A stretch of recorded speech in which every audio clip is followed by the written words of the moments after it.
Hello and welcome. Oh, I forgot to do the end. The intro has already failed. But anyway, we are here in Master Swan Open number 90, our monthly 4.7k MMR tournament, so around master level. And today, I am in fact not alone. I am Kuro, and with me is the one and only, the puppet. It's Steel Mode. Yay! It's me! Very excited to be here today. Oh, we're going Finnish, huh? Yes, I'm Finland excited. Can't you hear it in my voice? Yeah, I can. Hello, everyone. Let me make sure that we have all the audio settings, and we are here. Oh, we are here on the favorite map of Light VIP, by the way. It is Last Fantasy, TLMC edition. And also, as a fun fact, the voting has just ended, like last Sunday, and Last Fantasy actually won the voting. Ooh, nice.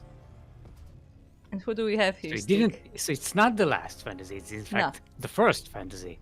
Huh? Maybe. Huh? Was there a fantasy before? It was a player fantasy. He's retired, isn't he? He's like a LOL coach or something. Okay. So technically retired. Technically retired. Anyway, in the southeast, is it southeast or is it? No, it's the 3 o'clock. But no, it's not even 3 o'clock. It's like 3:30, right? 3:30. Yeah, like 3:30. Yeah. In the 3:30 position of the map, all the way from the land of Singapore. Representing our very own clan, the CranKy Ducklings, it is our purple Terran, the imitation innovation, the Deja from Asia, the Meltor May of MMA, is not as funny as Bunny, the Terran Iagos, the one fine young Ryung, the Kalajor from Singapore, the TY Chicken Pie, the 4GG.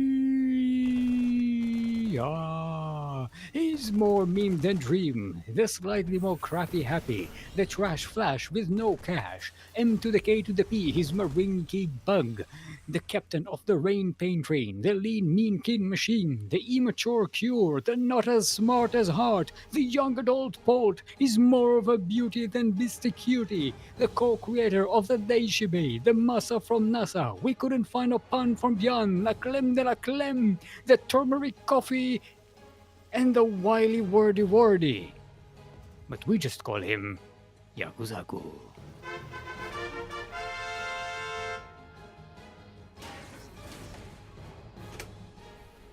And in the top side of the map, I guess the 11:30 of the map, we have a Protoss player from Poland. It is Submarine. Or Submariner. Submariner. Or Le Submariner. If you count the L's at the... Yeah, a little submarine. Is that French? Submariner. It sounds French. Alright, so we are on last... Eternal Fantasy. Eternal Fantasy, there you go. We have random starting positions.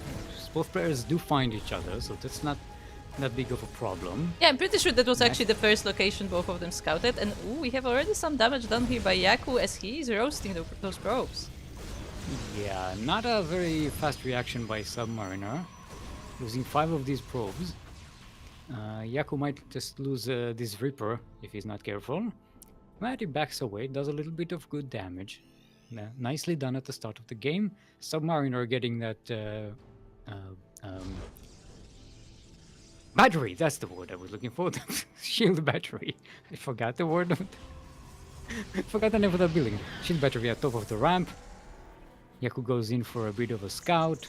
Nothing crazy, gonna lose that Reaper, but sees everything on the Protoss base. Yeah, a bit unfortunate to lose both of those units, but I mean, they already kinda did their job. They got the scouting, they got the probes, and we have a lot of Marines being killed here from Yaku. Yeah. Maybe a little overreacting. He didn't see the Stargate being put down. It was put down just after the Reaper was killed. Let me just double check that it actually doesn't. Yeah, he doesn't know. Wait, how do you do the thing where you can see the vision? P. Is it V? P. But You- I think it's control V? Maybe? No, no, V. V. Yeah, you go. You pick someone's Yeah, unit yeah, and then you have click to have V. it And, clicked. okay. I remember things. Oh, as Yaku is moving with one Widow Mine straight into the mineral line of the main base, there is a Oh, they reaction, get but bunched isn't in up. time. Good reaction. Okay, gets one probe and loses the Widow Mine.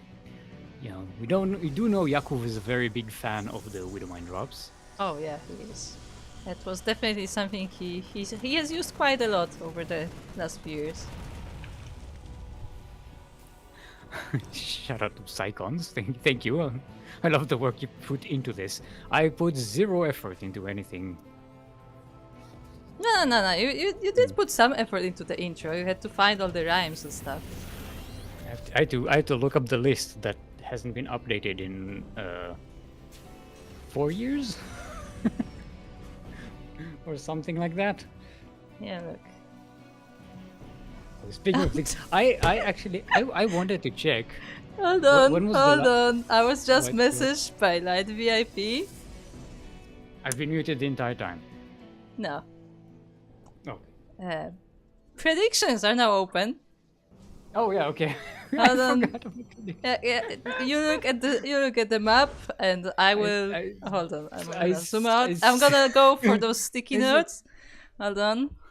They're all somewhere here in the drawer. Okay, so Submariner is coming in with a bunch of stalkers. There's a lot for Yaku to defend here, so nothing should really be coming out of this. Submariner should definitely not be poking in there with all them tanks lying at the back. There's also a Raven for good measure. Yaku is about to be in a position where we can actually march across the map, and Submariner just doesn't have anything that can handle the Terran push out there.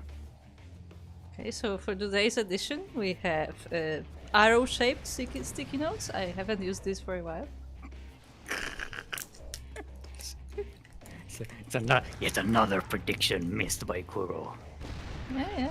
It's another one to my collection. Okay, Submariner comes in, tries to lift up one of the tanks with a Phoenix, but yeah, this gets shot down hard. And Submariner just doesn't have the army to defend against anything that Yaku is marching across the map. And this is not a very long map to march across, so you gotta be very, very careful there. Oh, I forgot they're like semi-transparent. That looked way better when I imagined it. It's okay. It still looks silly enough. Okay, we need observing. We need observing. Oh, hold this on. battle. Okay. Okay, I'm here. Wake up. Thank you. As Yaku is moving yeah. with his marines and the tanks, the stalkers are there trying to defend with the shield battery, but it looks like they don't have enough firepower, and with all of these tanks being set up here at the entrance, it's kind of difficult for a submariner to master up a defense. Yeah, there's basically nothing there. And I'm crashing. No. Oh, still don't crash, as we have the natural base is going down. The tanks are being lifted in the air. Only one of them is currently operational, but there is nothing on the ground for the submariner to destroy this army, and Yaku is just moving forward with the marines. The main base is now in danger. The stalkers are trying to... There's some nice blink micro there, but it looks like submariner just does not have the numbers. And with that, GG is called. Yaku will be taking game number 1. Okay, my computer is still working, but my screen is completely black. I see nothing. Nice. Okay, that's... I may have to restart. God damn it. That's okay.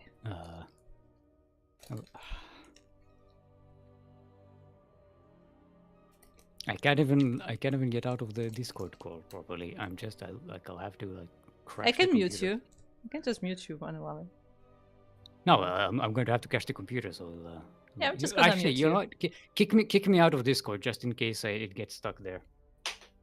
Can I I'll be kick you back out in a of the minute. chat? I can disconnect you. I'm gonna disconnect you. Okay, bye, Yes. Stick. Bye.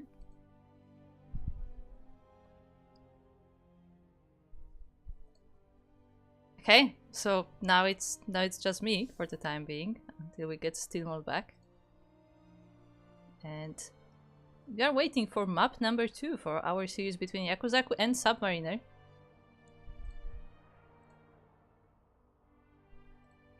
Yakuzaku, of course, started very... I don't want to say aggressive, because it wasn't like, you know, very like early attack, but he had the timing prepared. And the timing worked. A really strong push there from our Terran player. But we'll see if maybe Submariner can bring it back in game number 2. I mean, he had some good ideas, like the Phoenixes definitely worked nicely there, but they just weren't enough. Like the numbers were just not on the side of Submariner. Maybe he needs to like consolidate his army maybe a bit more. Maybe he needs to, you know, maybe there were some production cycles that were missed.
Stick, are you back?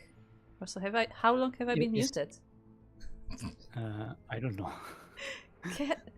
Look, my brain is trying to do too many things at once. That never ends well. Okay. Okay. I'm restoring my. Do you know what? Do you know what the real horror of all of this was? When I restarted my computer, all my desktop icons were piled up on the side, like all my organization is gone. Yeah, I have stopped using desktop icons for, yeah. That was one of the reasons, definitely. Well, I haven't, and now they're all disorganized. Yeah, that will happen. Okay, hopefully I changed some graphic settings, and hopefully I'm still probably going to crash, but I think it's going to recover better now. Okay. Hopefully, I don't know. That's fingers crossed. Cross your Ethernet cables, everyone. Yeah, I would say it's something that annoys me way more is when Windows decides to reset like my wallpapers and my screen setup, and it starts repeating my wallpaper on both screens, even though I have a different wallpaper on both screens because one of my screens is vertical. And like, it's such a random thing that shouldn't bother me, but it bothers me. I can't even with Microsoft's like interface. Like, not remembering your settings is infuriating to me. There are also some programs that will break it completely and like change the position of all of my windows. Some games do that. Yeah. Used to be a time when I had to like adjust my mouse settings every single time manually. Every time I restarted my computer. That's lovely. Anyway, we are here in game number 2. We are this time on Whispers of Gold and on the left side of the map. Oh, sorry, my bad. We are here on the left side of the map of Whispers of Gold. Whisper. Okay. And on the left side we have the purple Terran from CranKy Ducklings. He is Yakuzaku.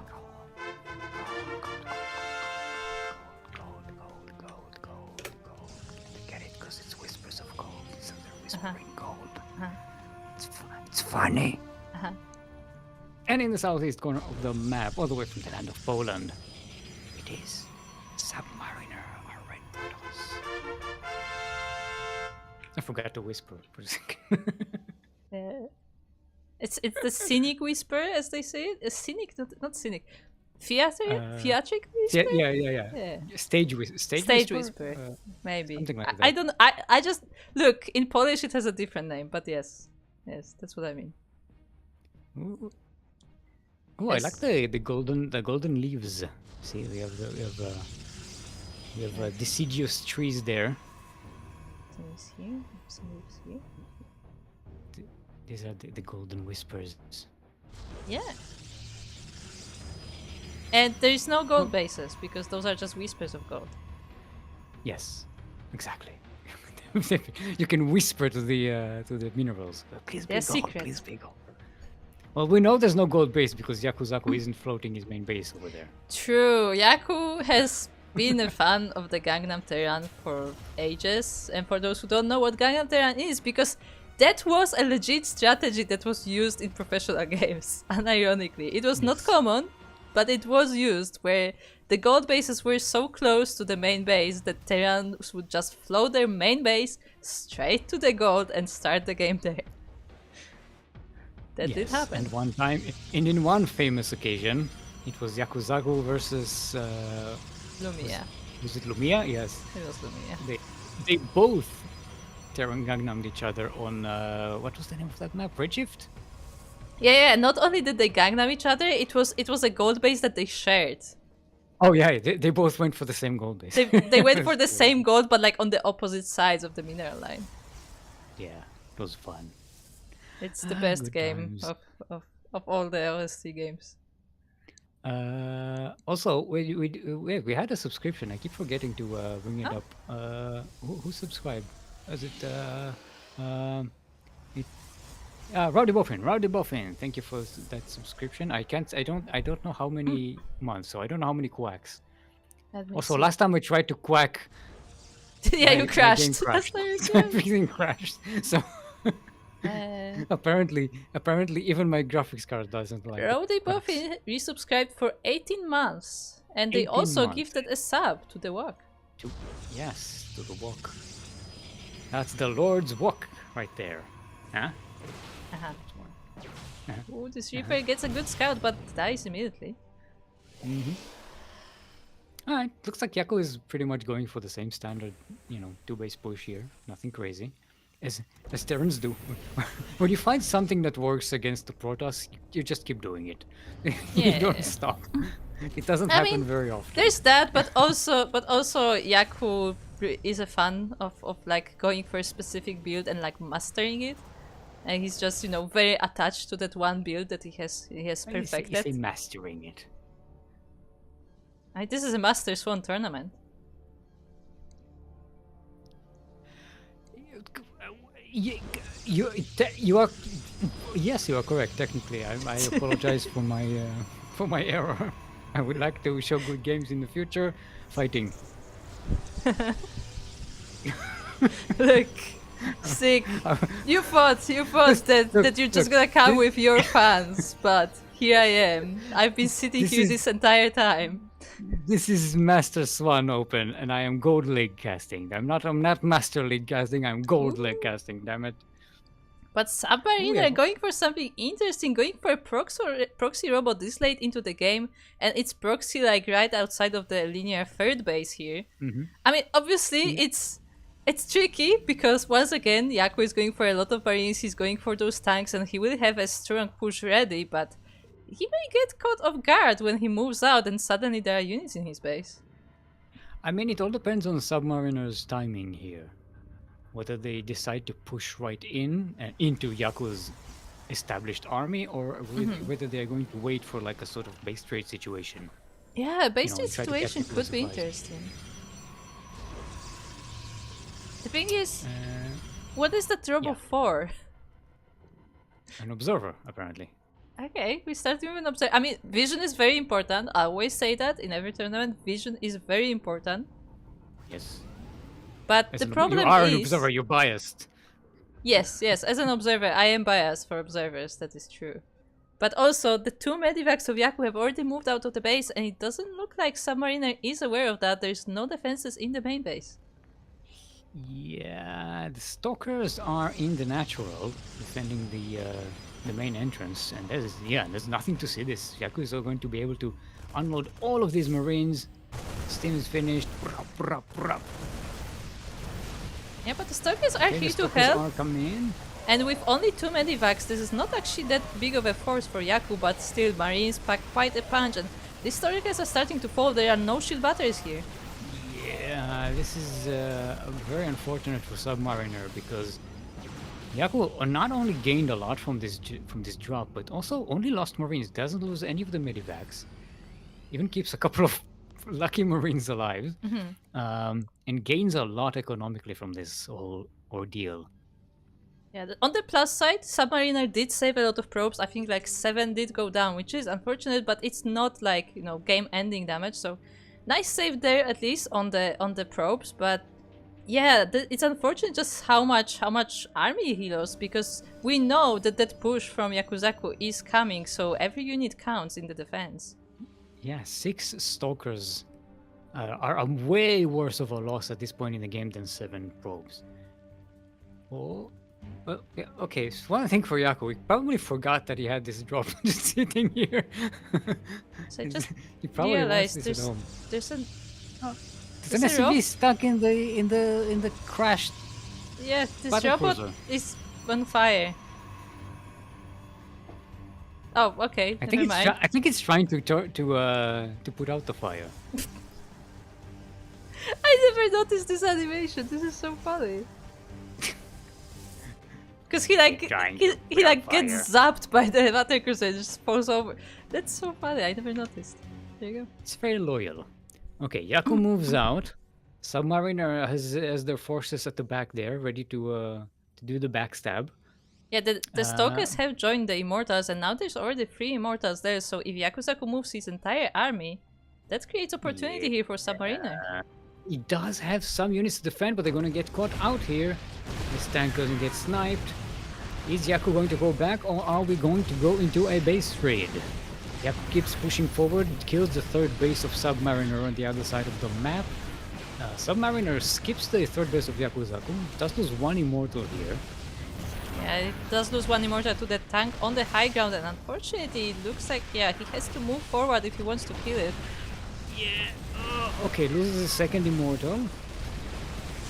Yaku is maintaining a lot of his current army, but he is losing more bases so far. I don't know This what's happening on the other orbital side of the map right now, but basically nothing to defend. Yeah, there is nothing to defend on the side of the Protoss. The production is going down, the bases are going down, but at the same time, I mean, Submariner is also camping the Oh, there's a production, but recall. here he goes. Oh, without the immortal though, the immortal stays behind. Yeah, the Immortal It's gonna get stays behind, sniped. so the Immortal will be lost. It's still fine. Oh, is it the tank? But yeah, the Stalkers Yeah. did recall, but there's like no defensive setup here in the main base, so the Stalkers are on their own. The Mariners are moving forward. Mariners? Yeah, and there are a Marines. few marauders there as well, and they are pretty good against these stalkers, even with the blink. Yeah, this looks like a win for Yakuzaku. Submariner is down to 0 army. It was a good move by Submariner, but I think Yaku recognized pretty well that basically all he really needs to do is keep on pushing, and he had that one tank at home to defend, so he just needs to come out of it ahead, and he's pretty much going to win. Yeah, And he did. again, it was a good idea there by Submariner, but unfortunately Yeah, I for like him, like Yaku still had the better army. Like he was able to kill the bases quicker. He did snipe the key infrastructure there as well, and yeah, there was slightly not enough to defend that. But yeah, overall, much better game there for Submariner. Yeah, I like that idea. I think there's a bit of a better micro potential here for Submariner, because the idea was good, the execution was pretty good from a macro standpoint, but losing those immortals on the other side of the map was just it killed off the momentum of their attack.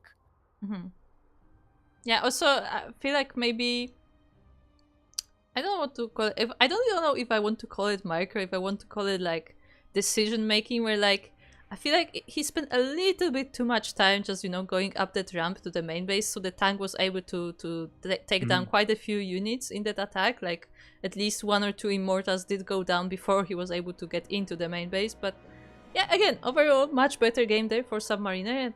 But nonetheless, GG is called, and Yakuzaku will be moving to the quarterfinals.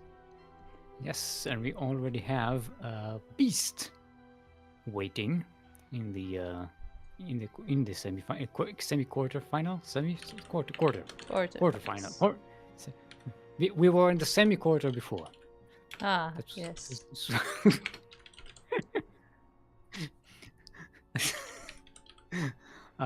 That's not confusing at all.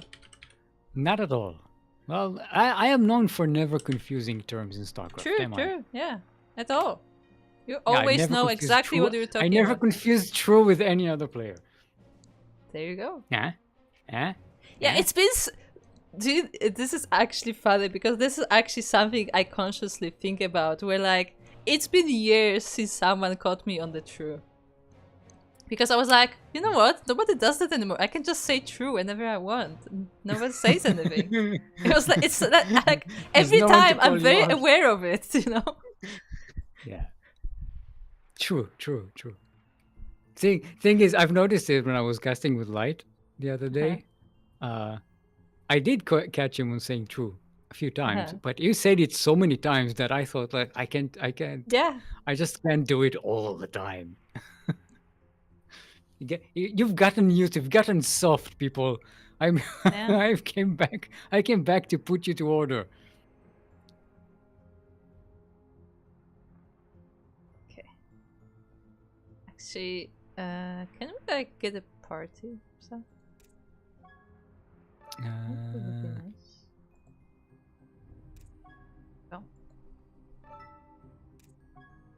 Party. It's not a Euro party, though. Oh, so what? Oh, it's a party in the USA. It's a party in the USA. Is that a song? I know that's a song somewhere. Sure. It kind of sounds like that. I only know that song because I know the Weird Al Yankovic version.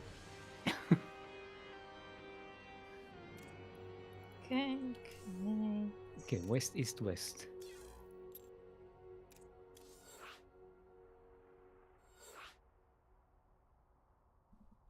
I'll be honest, I do not remember if we know Beast's team. The Beast has no team. Hey, doesn't have one on the bracket. Yeah, but I don't know. I'm just saying that. I have no idea. I've never casted this player. I'm leaning into the name Beast. Yeah, we've had Beast in quite a few tournaments. Like, he plays fairly regularly. God damn it! I should have said X-Men. God damn it! I'm not up on my references. Oh, that's good. Yeah. Beast said that he's downloading the new map, which means he has not played it, or at least not on this server. I'm probably also downloading it, right? I don't know. It says you accepted, so I think not. Wait, is it? Sandworm. No, I never casted the Sandworm. Sandworm. It has dragon teeth. But that's not a dragon. It's a worm. A worm is a different thing than a dragon. Not in games.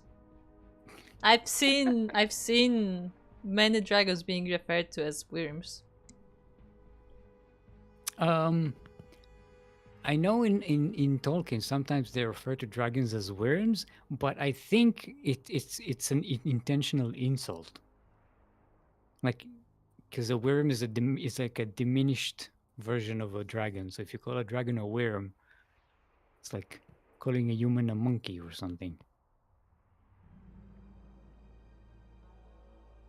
I just have to take your word for it because I have no idea. And I have no idea what I'm talking about, so you know. It's par for the course.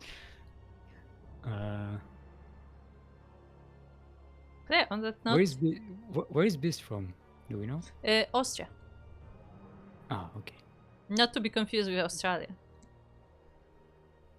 So I was about to ask, do they also have Australian internet in Austria? Maybe the internet is also confused. That's another thing people have been complaining about recently is German internet. Like what is happening? Oh yeah, in Germany?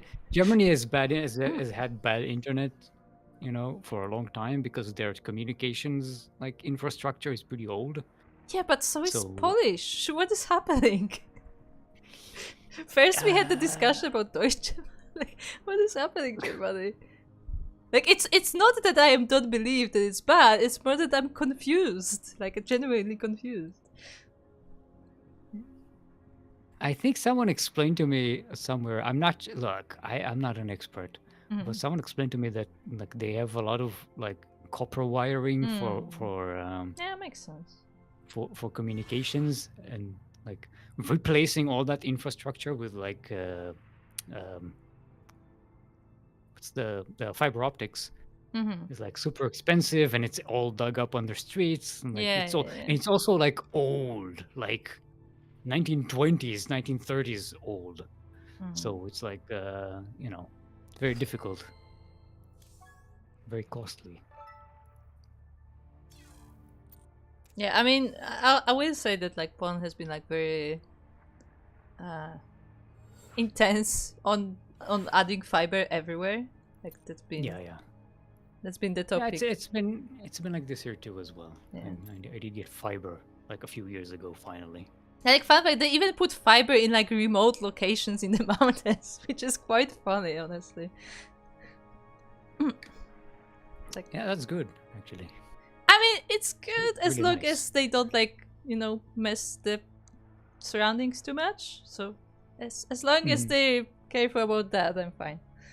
Well, it's better than what they have in the US in remote areas where you have like only one specific like internet provider, and you can't use anything else because it's the only one that exists, and it's kind of crap.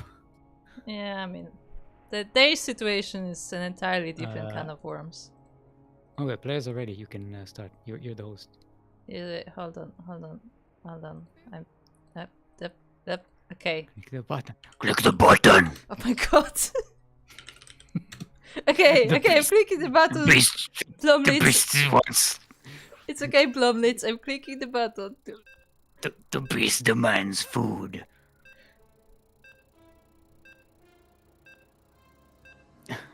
Blomlitz is I completely forgot about Blomlitz, by the way. I forgot Blomlitz was a thing. Blomlitz. And guess what? In just a few seconds, the predictions will be going live. I'm gonna click on the button. Remember to not forget about the predictions, Guru. Yeah, I have my finger on the button.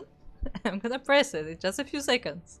Did you click it? Did you click it? Did you click it? Did you click it? Let's click it now. Did you click it? It's going live. There we go. It has been clunked. Clunked. So where are we, Stick? Where did we load into? We are on Sandworm, where the worms are sandy because, you know, they don't take showers or something. And the northeast corner of the map, representing our very own... No, that's... Southwest, I get confused. It's the southwest corner of the map. All the way from the land of Austria, it is our green Protoss. Give it up for the Beast.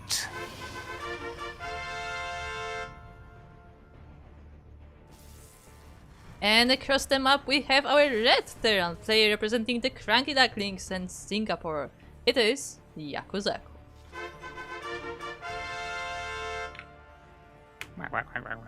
The pug jump himself. Yeah, and here set teeth. These are just bollards, they're not teeth. They're teeth. Okay, so the story... I didn't know you can go through this stone. That's so funny. But the story of this map, in the description, it said that this map is called Sunworm because of the dragon teeth. However, they are not actual teeth, but they are like remains of old reinforcements by the Terrans. Not reinforcements, but like barricades and stuff. Do Okay. they look? Do you know what they look like? If you zoom in on one. Okay, we ready. Hold on. Yeah. They look like a Pope hat, right? Like the hat of the Pope. A little bit, maybe. They look more like the top of a tower. Yeah, like a Pope's hat. I don't think that's what it looks like, but sure.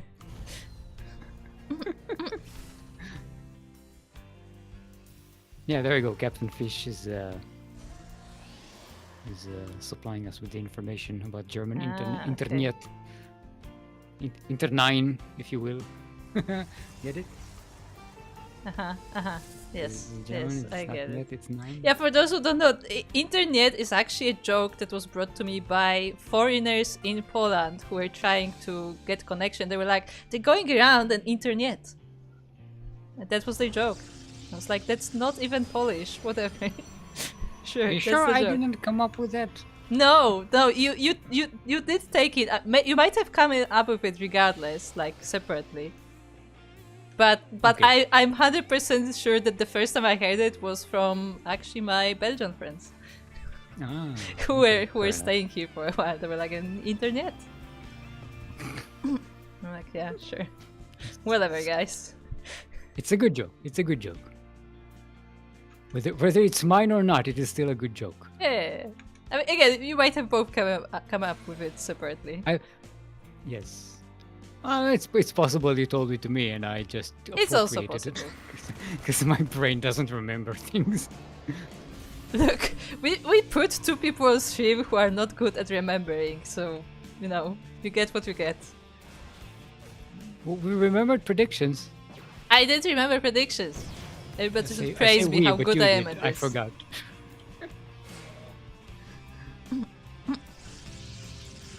Alright. So we have a standard TVP here. We got a robotics facility on the way for Beast. Not a proxy this time, so, you know. Yaku a sneaking more in with that standard single game. heli on the Reaper has already went down, but there are no defenses in. Only now Beast is warping in some. Yeah, it doesn't look like he's going to get much with this though. There's no Reaper along with it. Yeah. There's not that little bit of extra DPS. I mean, but it there's. does get a full scout. Yeah, there isn't even a second Hellion with this, so the task of this Hellion was to scout this base, and scout he did. Yes. So he saw that So? Twilight Council producing, he saw the Robo as well, and we have Blink on the way, so Blink Stalkers with a Warp support will be on the menu. Yes. I'm wondering what else is going to come out of that robotics facility. The stalkers have to go around. Yeah. Ooh, but this drop, Oh, it's spotted! I'm gonna catch the Widowmine drop. Oh, but the stalkers have to go around the teeth. Yeah, there are not enough Stalkers here to snipe this drop Blink is before it finished. reaches. Blink But is Blink? finished. Blink? Blink? Ooh, there you go. Yeah. All right, the Beast is getting prepared for an early push here. Yeah, And a second warp prism on the way as well. Yaku has some defenses prepared. He has that bunker, he has the tank sieged, and he's working on more marines, but he doesn't have that much defenses actually.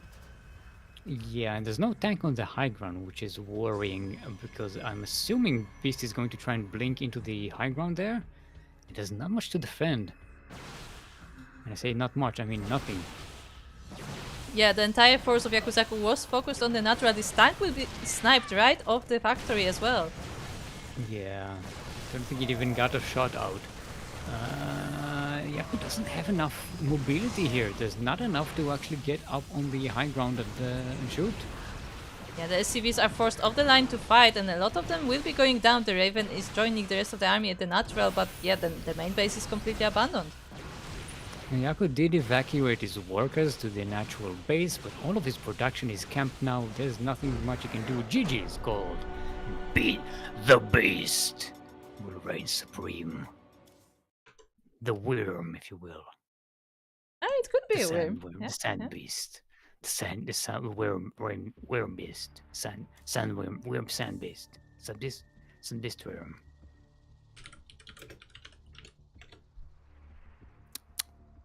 Yep. Okay, Yako is choosing Last Fantasy. He loves this map. Despite the fact that it doesn't have any gold bases. Hold on. I already forgot what servers they picked. They went east, okay. West, east, west. Because usually we go central, but I mean, it's... Once again, for those who don't know, we do have like a recommended server, but it is possible to go for a different server selection if both players agree to it. Like if they, you know, decide that actually, you know what, this server is better for me, and the other player agrees, then they can play on a different one. Yes, it is the prerogative of the players, and both players are ready.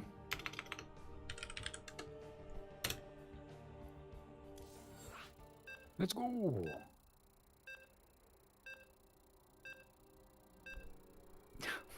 Why is Yako being accused of bribing us? With what could Yako possibly bribe us? Yeah, I'm firing him like every week. He has no money and he doesn't know how to cook. He knows how to make banana bread. Apparently. I still haven't tasted anything he's made, so Me neither, yeah. Even when we were there, he didn't cook for us, so there's that.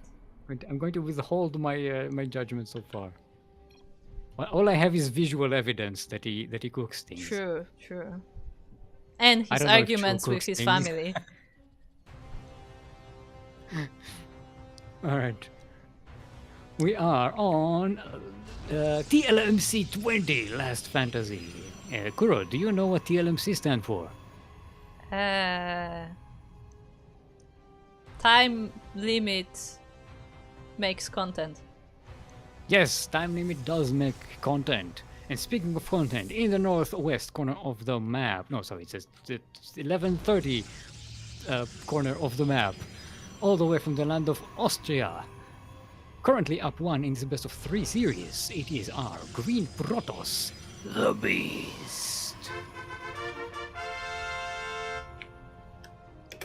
And across the map, already scouted by our Protoss player, it is the purple Treant from CranKy Ducklings representing Singapore.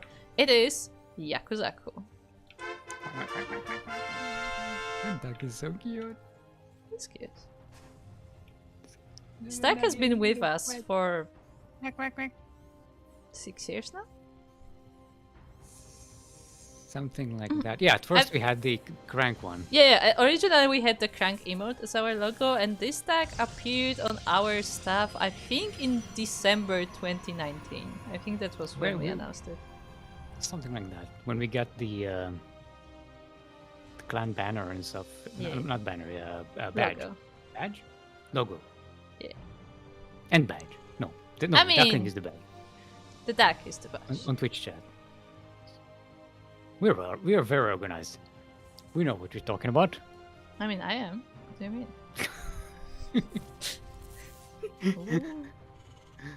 Very close here to denying this command center, but the SCV moves away in time. Yeah, I know.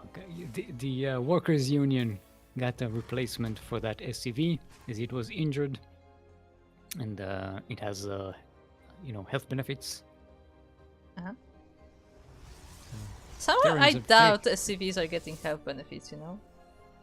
I mean, no, actually they do. They do. They are very well paid. Because they have a lot of extra risk pay. They have a very good union. Not like Marines. Marines are like, the prisoners. Nobody cares about them. Makes sense. That's why they can just give them drugs all the time. Is there a difference between the Brood War SCVs and the C2 SCVs, though? Because Yako is using Brood War SCVs. Well, technically, the SCVs are supposed to be gigantic. Like, they're not supposed to be the size of a Marine. They're supposed to be the size of a command center, basically. Or like maybe not command center, but they're like big mechs. Yeah. Yeah. Maybe they're supposed to be more like a Viking in terms of size. Yeah, like the Viking is more accurate. Because essentially, this is like a mech that somebody sits in. Yeah, it's not a power armor like the Marines. Yeah. it always catches me off guard whenever like people do like first-person games in StarCraft because they actually make them more proper scale. And do you know what SCV stands for? Self-contained video phone. No. It's a space construction vehicle. Ah, there you go. Ah. I might have read a very bad joke about scuba diving yesterday. Don't worry about it. I can send it to you. Beast has recalled. Why? I don't. I am not sure. Maybe they were afraid that Yago was about to poke in there. I mean, he is with this Reaper and Helion, but I feel like maybe they had. I don't know if they had any units back at home. It might have been that all the units were across the map, and Beast was a bit afraid that he may lose probes there unnecessarily. But I feel like just a warping back at home would have been enough to deal with that. Yeah, I think having that position where you can just deny the second base from Yago is a much better position. Yeah, and it didn't look like he was ready to defend even from those few units just yet. Of course, like now he's amassing more army, so maybe Beast just decided to move away before that happens, so he doesn't suddenly get caught off guard. Well, I think so. Also, Beast was really far ahead in terms of economy just by denying that second base from operating at all for a long, long time. Yeah, and he is now already back. He has the warp on the way. Unfortunately, moves into tank fire. Just don't stand there. Alright, they get the warpings in the main base of Yakuzaku. Isn't much here to defend. The tank gets jumped on, and in that close range, the tank can't do anything, and the Yaku is going to lose this tank. Going to lose the Marines, and he's basically got nothing. There's another tank and a few Marines coming in, but I don't think that's going to be enough. Yeah, and at the same time as the Stalkers were dealing damage here in the main, at the same time we had two Adepts in the natural base, so probes were already falling, and with that GG is called. Beast will be taking this game and the entire series 2-0. Yes, very, very nicely done. Shutting out all of Yakuzaku's harassment, and also doing harassment of their own, and just keeps the Terran back, and will not allow that two base push to ever happen. Yeah. And you could argue that maybe at times Beast was a bit too careful, but I mean, that being careful did pay out for him, as he was ready for everything that Yaku was sending his way and was able to be aggressive too. So, yeah, very nicely done. And now we have our first semi-final already prepared. As Walk has moved, has walked, walk. There's too many jokes. I have too many jokes. I can't. Do I go with a move joke, or do I go with a walkover? Do I go which joke should I go with? He moved on and walked that path straight to the semifinals.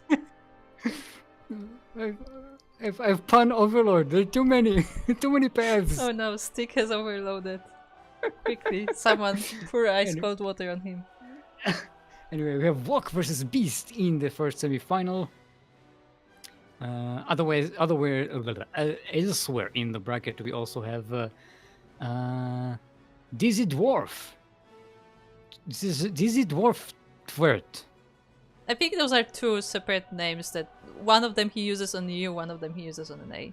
So we just call him Dizzy Dwarf. So Dizzy Dwarf versus Zigor, and Captain Fish, the favorite, versus Soothsayer. Let's see who will be in that other semi-final on the other side of the bracket later on. Yeah, earlier in the rounds, we also Zigor, to go to the quarterfinals, defeated Davlitos, and Soothsayer beat Shen, who is actually, I believe this is the first time they were playing, and they did go with a 2-1 score, so nicely done as well. Meanwhile, at the top side of the bracket, Wok did defeat Zerktanis before moving on to fight Move. And also Move took down Sugar Cult II, which is also a player we have seen before, but in the Sea Duckling Open they have reached a finals, I think 2 times actually. Maybe once. Nice. But they're also a very strong player from Sea Duckling Open. I was, seeing as I haven't casted any of our amateur tournaments in a long time. In preparation, I was looking up what was the last Master Swan Open that I casted. Do you know what number it was? Oh, no idea. We don't write it down, unfortunately, so I don't know. It was number 78. Okay. And that was 2.5 years ago. Yeah, I was gonna count how many years has it been.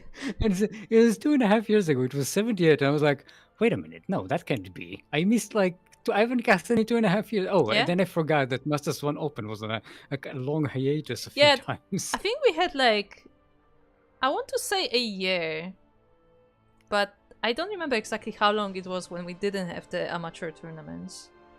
I think it might have been it was less than pretty a year. long time, and also then they came back as like a monthly thing, and then so then now it's a rotating to bi-weekly thing, and it's Yeah, we changed the so I haven't format a few times. So I haven't missed a lot, is what I'm saying. It feels like I did, but actually no.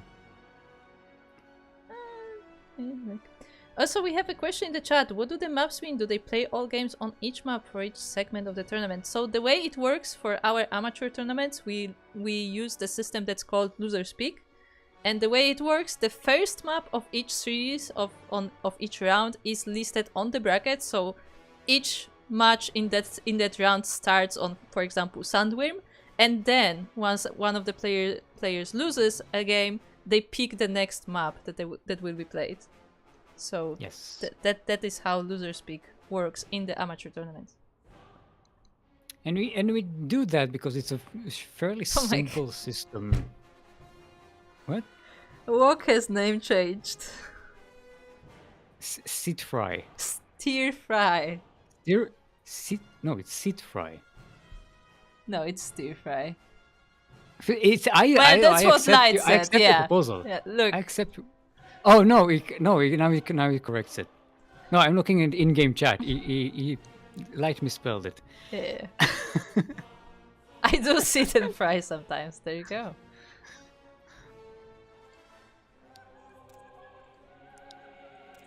Okay, get damn it. But yeah, we have stir fry instead today. So all my walk jokes are I mean, you can make a stir fry in the wok, no? Yeah, I can make stir fry work. Yeah, walk. I can make stir fry work.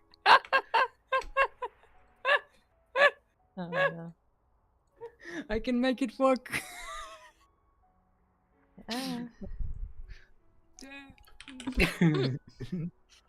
Look, you wanted me back.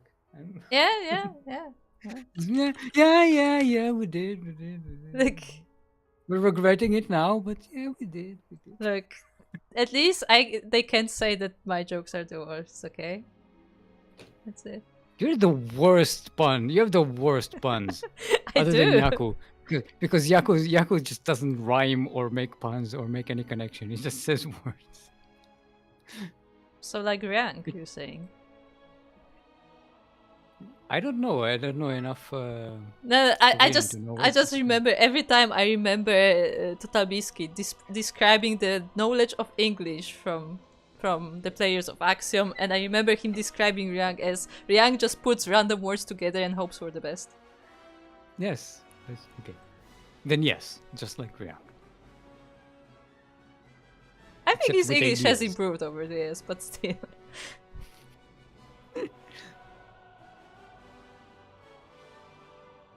Oh, stir fry. Okay. Stir fry is Australian. That makes sense. Yeah. And the first map is. It's stir fry. He puts another shrimp on the barbie. No, he puts a prawn. A prawn on the barbie. I mean, to be fair, I don't know. Maybe he says shrimp, but I'm pretty sure Australian says prawn. No, they say prawn. The correct term is prawn. The shrimp on the Barbie is an American thing that they said based on the prawn on the Barbie, which was part of a commercial. By the way, it's an Australian saying. It's a commercial for an Australian brand of something. Very confusing. Oh my god, stick. Oh, it's Austria versus Australia. Yes, I was gonna say. That's gonna be a good one. It's us versus us. Yeah, us versus us. Fun fact that, you know, when like, I was gonna say that like this, it sometimes says us like on sports events for whatever reason. You know, it's just, yeah, us versus us. Us versus us. Okay. Yeah, but you also say like is it Österreich? I don't know how they say in Austria. Österreich. Okay, maybe because I know in German it's with a O on the beginning. Okay, sorry. Österreich. I'm too busy like making language jokes to actually set up the game. Okay. Cheers, Jeff. I think we can go. Look, I enjoy languages. For those who don't know, I don't want to say I learned, but I have tried learning quite a few languages. And generally, I enjoy like, you know, knowing various languages. It's fun. I very, very highly relate to that. That's why I learned so many languages. Yeah. I'm just not very good at it.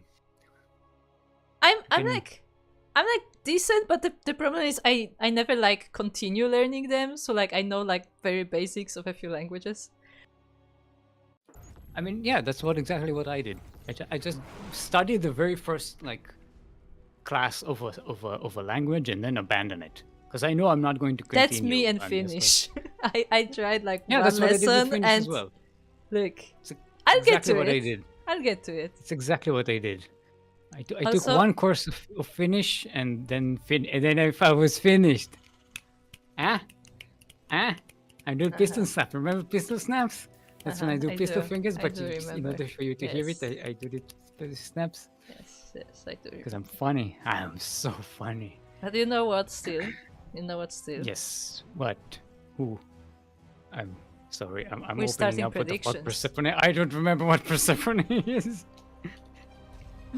Is that the Greek thing that brings the summer or the winter or the spring? Maybe?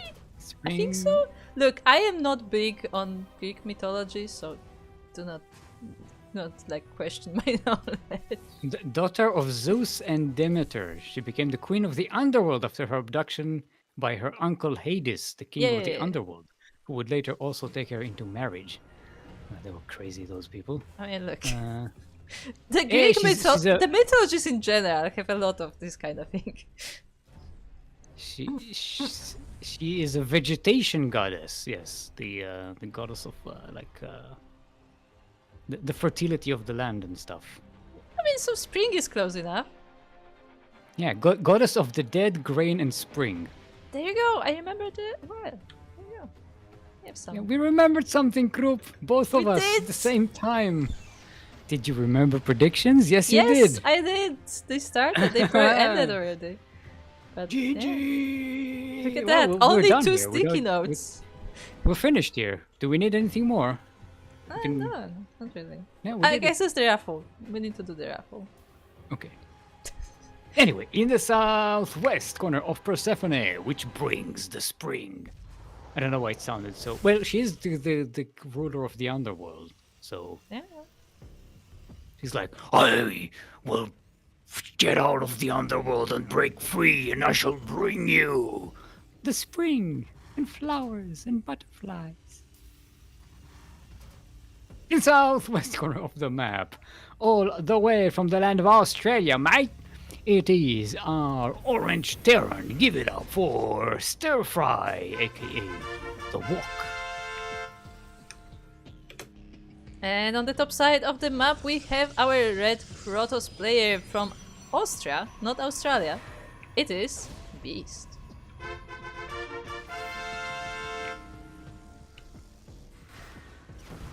So we'll walk, slay the beast, and make stir fry, or will the beast defeat the hunter? That sounds like something from Monster Hunter. Yeah, I was trying to build up like a mythology around these two, but No, but like in Monster Hunter, they would totally make a stir fry out of a beast. I can see that. Yeah, it's like delicious dungeon. Have you seen that anime? No, It's not yet. phenomenal. Oh, you should definitely see I it. only see it on my timeline consistently because Prosy the voice acts there. Yeah, it's really, really good. Okay, I will put it on my list. Yeah. Meanwhile, It's very inspiring to go and cook stuff. okay, that's nice. Don't watch it on an empty stomach, though. Fair. I'm warning you. Fair. You will be so hungry so fast. As Beast is preparing an attack. Ooh, speaking of hungry, the beast is ready to pounce. Yes, he's stalking his prey. Yes, with stalkers Yeah. and the sentry. Alright, stir fry going for a double with the mind drop, but yeah, there's nothing to defend at home. And beast is on the way, it's moving. Yeah, it looks like the distraction from Beast is working. I mean, the attack really. Although at the same time, the mid-levels are still moving into the main base. The force field is here to stop Oh, the nice rockets, but at the force field. same time, Oh, the Widow Mines catch 10 probes. Wow. yeah, so nice bit of damage there for Walk, but at the same time, he has to evacuate his natural base as he has stalkers in the base, and all of the SCVs had to be moved to the main.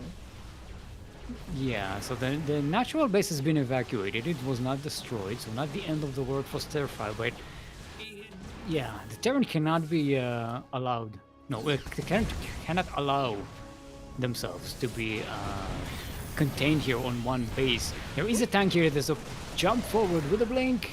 And loses the quite a tank few goes stalkers down. for it, but the tank does go down. Yeah, it looks like Stirfire is like, yeah, I don't like PvT. I'm just going to kill Terran or anyone. And that's it. I'm going to avoid this nonsense with the 2-base push. Yeah, this one Widow Mine still survives, by the way, so it's still a danger there to the base of Beast, but Beast does not let go on the siege and is able to break the wall and move in. Oh, the tank moves out. Oh, it gets caught out. It doesn't get to... If that tank managed to get to where the Marines are and set up, then there could have been a defensive position here for Stir Fry. But yeah, no, losing that tank is... that's the last nail in the coffin. There was some nice stacking there of SCVs, and they are trying to help out with defense, and actually they are taking down quite a few stalkers, but they are the last line of defense here. Yeah. And when you... That's not a lot of Marines, the poor things. Do we have... We don't have steam in here. We have another tank though, and this one is able to siege. Yeah, but that's a little too late. If this was the situation with the previous tank, I would have given Stirfire a chance. But yeah, this is a little bit too little, too late. Yeah, I mean... I like that the tank can't even shoot. The stalkers are too close. Yeah, but it also can't die. Yeah, the sad part is though that the SCVs are also being targeted. 50 SCVs does go down just in the defense of this tank alone. And yeah, and this still has the proxy location. yeah, he's still warping in more units. Also, the Widow Mines have been dealt with, so the bases back at home for Beast are safe. And yeah, this looks like a very, very difficult defense here for Walk. Yeah. Still 49 workers to 14, 15 now. It's yeah, no. Yeah, It's no, just yeah. taking third, you know. Yeah. Yeah, no, yeah. Yeah, no. Yeah, no. Yeah, nah. Yeah, nah, yeah. So, Although- speaking Australian now. Although, something to keep in mind is that while Beast is amassing these units, yeah, I was gonna say, he is waiting quite a bit to regroup their forces. But it looks like now he is moving back into position. He is trying to siege this base once again. I mean, the tank is sieged here, so the stalkers will be going down. And this is actually enough to scare off Beast. I mean, Beast shouldn't really... I mean, okay.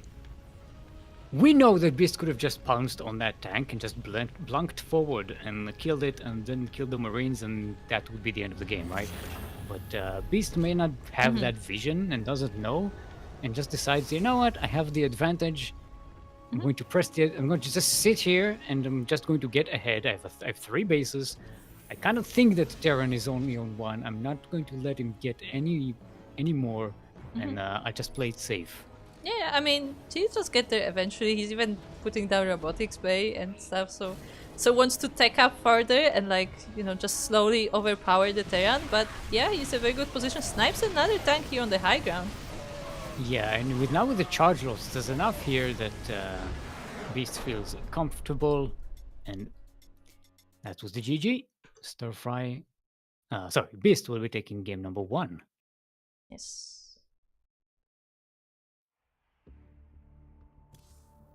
Yeah, we're seeing that Beast really, first of all, going Beast mode in every game.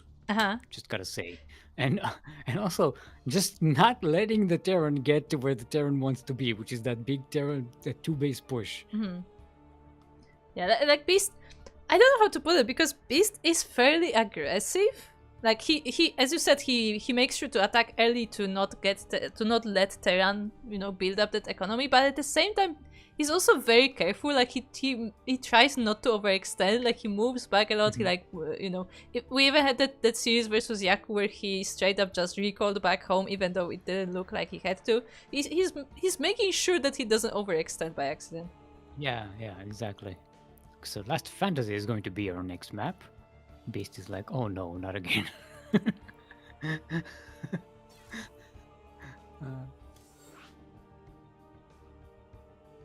It is the Last Fantasy.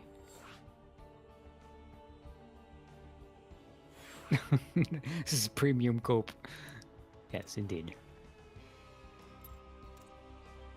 Yeah, we have some copium salesmen in the chat.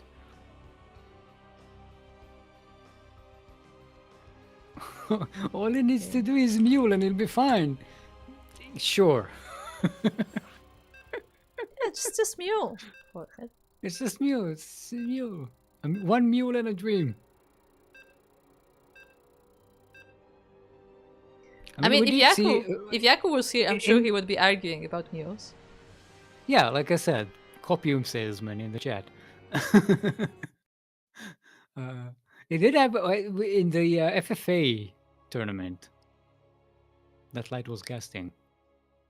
We did see some Terrans who basically were down to like 1 command center and a mule, and managed to come back. That was a different setting than a 1v1. So technically, you could say that Terran can come back with 1 mule and a dream. Yeah, when you have team games, it's possible to, you know, draw the attention of the opponent, so the other person has the time to build back up. But in 1v1, this is much less likely. And with that, we are on now our second map in these semi-finals. We are on Last Fantasy, where in the top side at 1130 position we have our orange Terran from Australia. It is Stir Fry, also known as Walk.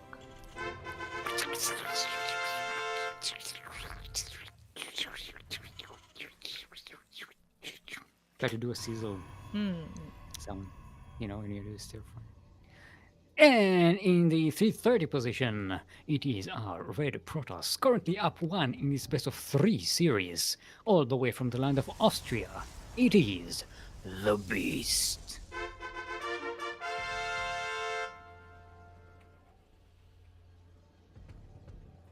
See, he almost held, and he was 1 mule and base expand from stabilizing. Holy Lime, you need to get off that copium. It is not healthy. If your cope fantasies last for more than 4 hours, you need to see a doctor. On that note, we have actually, you know, one of the players does know the location of the opponent while the other doesn't, as Walk does scout this bottom base first, and that is not where Beast is. Yes. But here's the thing with the 3 base spawn locations. If you spawn 1, you spawn, like, you know where your opponent is. Yeah. It's not like four position spawn. If it's not one, it's the other, so it's fairly easy to deduce at least that. But I mean, you still lose that like little scouting information where you can see what is actually happening in the base of the opponent. So it still has its advantages. Yeah, that's true. Come on, I was handing it to you. Come on. You were actually. See, See, this is how long it's been. I'm not on point on that. I'm just like, oh yeah, it's true. It is true. We haven't. We don't have any Zerg no, we players don't. No, here, no. There's a Terran and a Protoss. We don't even have. yeah, a I Zerg was. here. Let us. We don't have a Zerg here, but yeah, it's true. Chewie is disqualified. He's too good for this tournament. I mean, to be fair, we would have to verify that because he hasn't played in so long that he might accidentally qualify. Oh? No, we lost Stick! We lost Stick!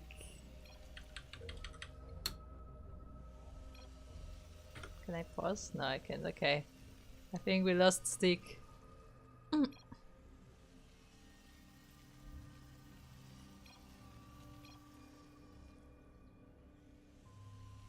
So yeah, Stick is encountering some difficulties. Apparently his PC crashed. Okay.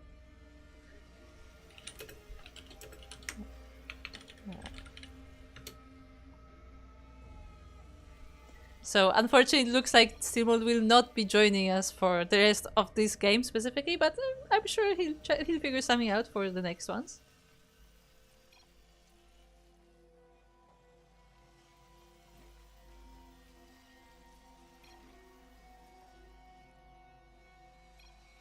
Okay, our players are ready, and we are back in game.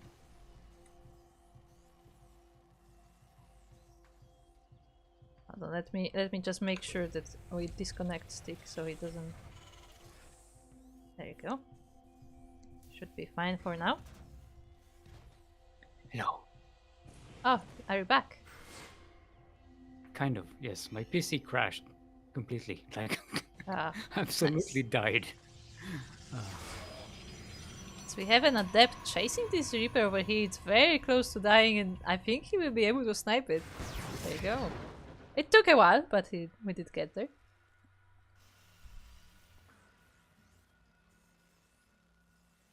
But yes, did you not? Were you not like preparing a second PC a while ago? Yes, but it doesn't have any like games or it's like a work computer, so I didn't want to install any games on it. Now I'm going to have to. I mean, look. Yeah, this is too much. This is too much death for one computer. Yeah, that happens. I am currently entering the era where like I'm starting to get concerned that like the new programs are just too good for my PC, and I'm just thinking about upgrading everything. So, you know. Problem is it's expensive. Yeah. So we actually have a Viking defending here from this adept in the main base of Walk. 2 SCVs already going down though, so at least nice bit of damage there for one adept. What do you I'm think? going to pretend like I'm on a cast and What do you think, Steve? Can I? Let's see if I can screen share. We'll see if it will lag or not. it's probably gonna crash my my graphics card. True. But I will try regardless. I know, True is not that bad on graphics. He usually uses low settings. Sure. Okay, so we have Beast on the move out. We got Cyclone sneaking around the main army of Beast, but it's actually not. I don't know if it can actually get anything done on the other side of the map.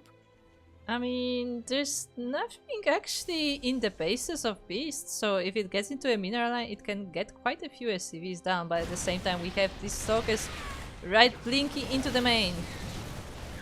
Yes, a few Marines go down, but there's enough here to push the stalkers away.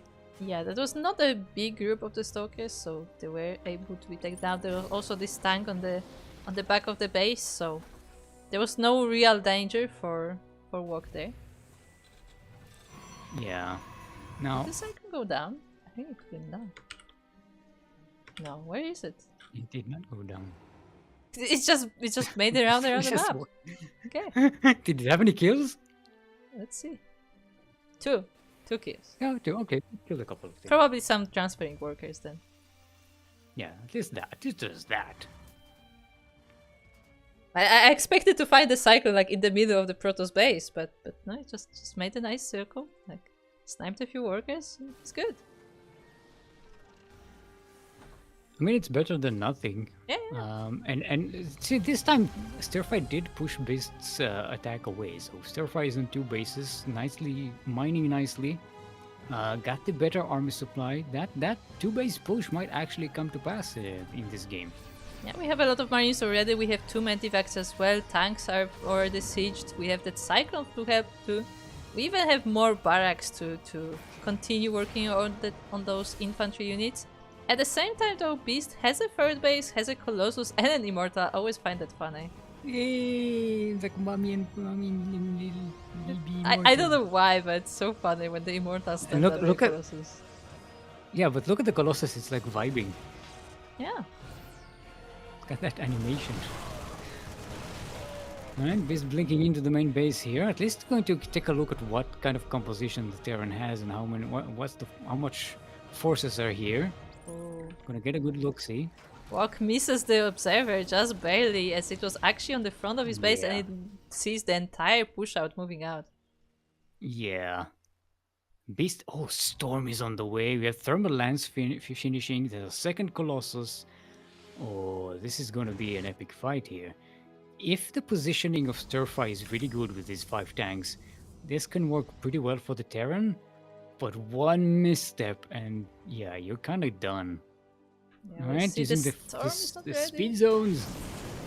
The tanks are on siege. The charge lots jump forward. The Colossi from the back are doing a number on these Marines as they are standing in a line.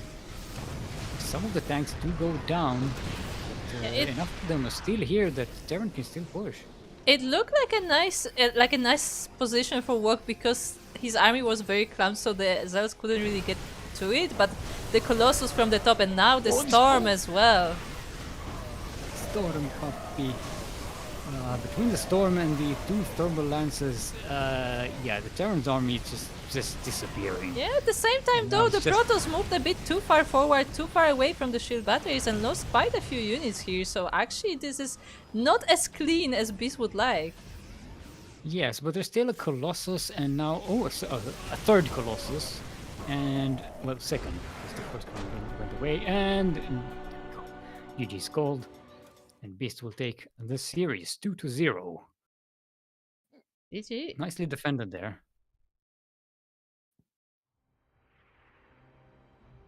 Oh, there you go. I was just doing the prediction thing. But yeah, GG is called and Beast will be taking the series, and with that he is advancing to the grand finals. So we have the first of the finalists already there. Do you know what? I think we'll just... Do you mind if we just keep the screen share? I think it's a lot more stable than... I think it's fine. I don't think we got lags, so we could do that. Yeah, it's better than just me, like, dropping every single game. Yeah, makes sense. Makes sense. I'm gonna exit the game.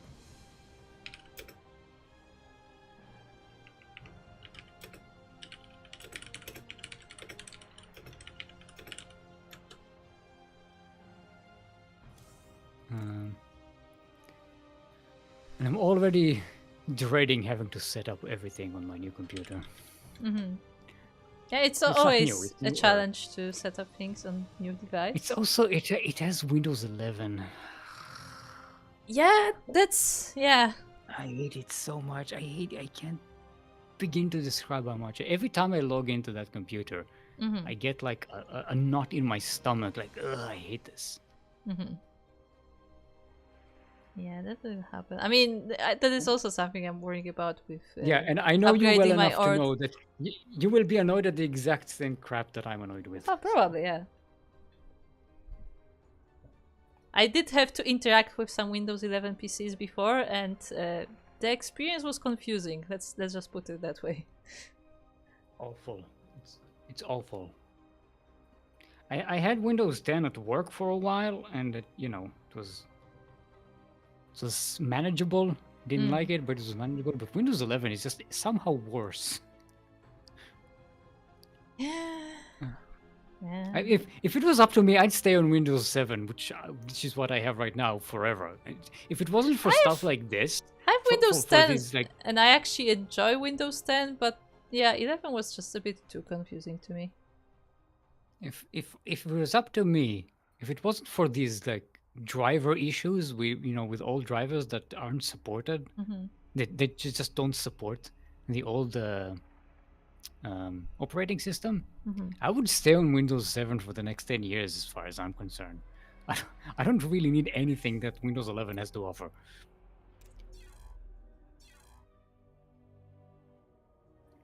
And also, most of the games that I play are Windows 7 developed anyway, so it's fine. True.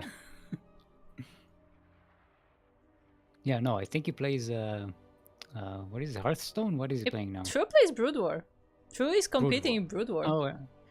Oh, Actually, he needs Windows XP for that. Windows 98. Windows 98. But apparently True is doing really well in Brood War, so there's that. I have to watch some Brood War tournaments at some point. No, I can't. It's so boring. Oh, these games are so boring. I haven't really seen much, so I can say, like, I know the game, but I haven't seen the tournaments.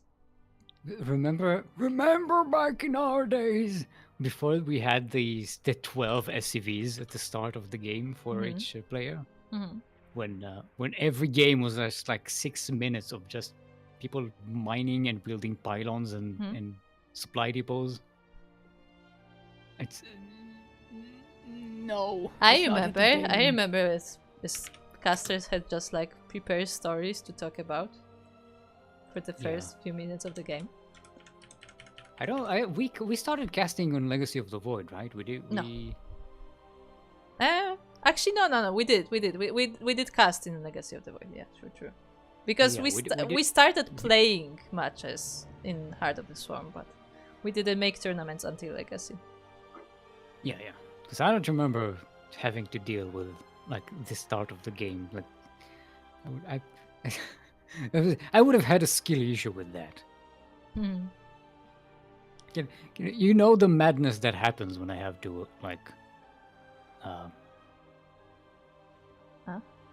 fill in time in regular games. Imagine what would happen if I had to fill in 6 minutes of every match, of every game. I'd need 2 puppets. I thought we had 3.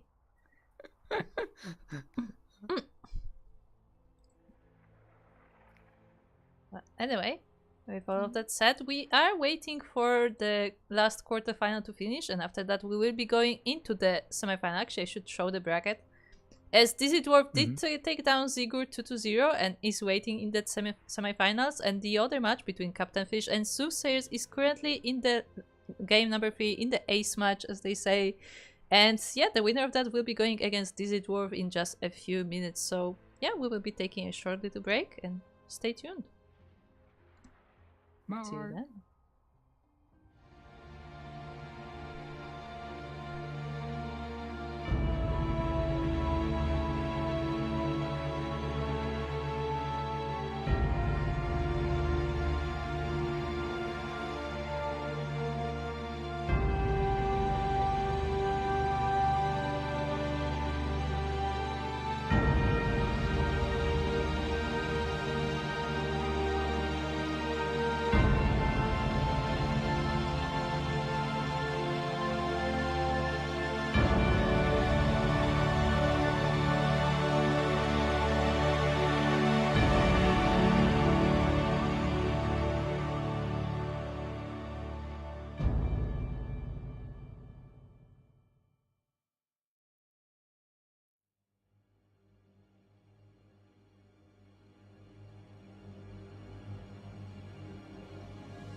welcome! Welcome to Master Swan Open number 90, our monthly 4.7k MMR tournament, so more or less Masters players, and we are now in the second semi-finals of our monthly tournament, and we are here spawning in the top left corner of Persephone, TLMC edition. With the first of our players, it is the blue Terran player, representing himself and Devil's Void, the clan, as well as Poland. It is Dizzy Dwarf, also known as Verit. And Stilmol, who do we have across the map? In the southwest corner of the map, all the way from the land of France, representing that team that I never managed to actually say the name of. Gendarmerie de... right? Something like that. It is our red Zerg. Give it up for Soothsayer. Fresh from a victory against Captain Fish. Yes, yes. Had some words about the Terran strategies nowadays. Yes, it was a very hard-fought battle there, but Soothsayer did manage to finally break down the Terran defenses of Captain Fish, and has moved on to the semi-final. Yeah, and we actually see a Zerg on the stream, which is also very nice, because despite us actually having quite a few Zergs, not a lot of them made it to the semi-finals, so this is our one Zerg, and yeah, very nicely to see one. And we love it. It's the only one we have. It's ours. Yes, it's our Zerg. We're not going to share. This is our Zerg. Yeah, Soothsayer also one of regular players of our tournament, so definitely have seen him before, and yeah, he's making those nice finishes once again. Also, Stick, did you know that this map has a healing pad? Yes, I knew about the things. I didn't know that it was in this map. Yeah. Do the players know that?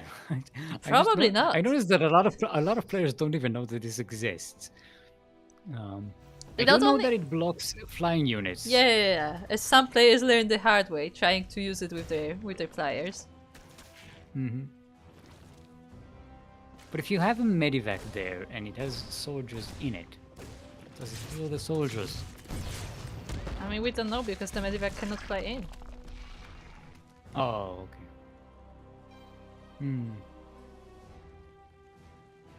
As the Reaper does go down already to the Queen. Actually, I'll be honest. Looking at this design, it looks like from the top and bottom you should be able to fly in. It doesn't look like it's completely like bird off, but I don't know if this is just like, oh, like we just didn't have a visual for this, or if this is actually how it works and you can fly in from the top. I doubt it. I also doubt it, but I feel like that needs checking. Fear Dragon? Fear Dragon! We summon the Fear Dragon. Got 99 problems, but facts ain't one. But a fact ain't one.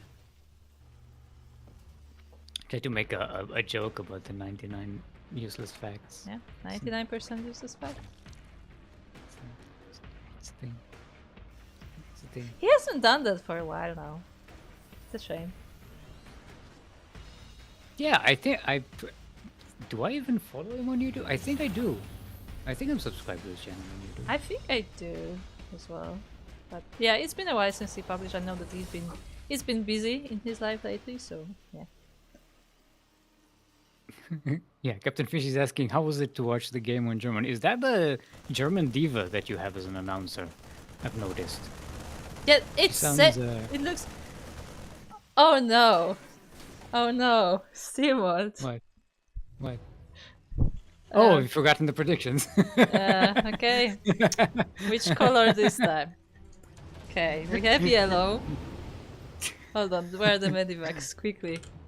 That's the wrong button. Follow the medivacs! Which color do I pick this time? Oh, I'll pick the push-in one that says lazy on it. That sounds like a good one. For those who don't know, Koro is now writing yet another post-it notes Yep. to remind her not to forget predictions. I'll observe first, but I put that post-it note. I have it in front of me. Yes, we have some Banelings getting prepared for the defense here. Don't worry, you'll be reminded to make that post-it note the next time you forget about predictions. Oh yeah, no.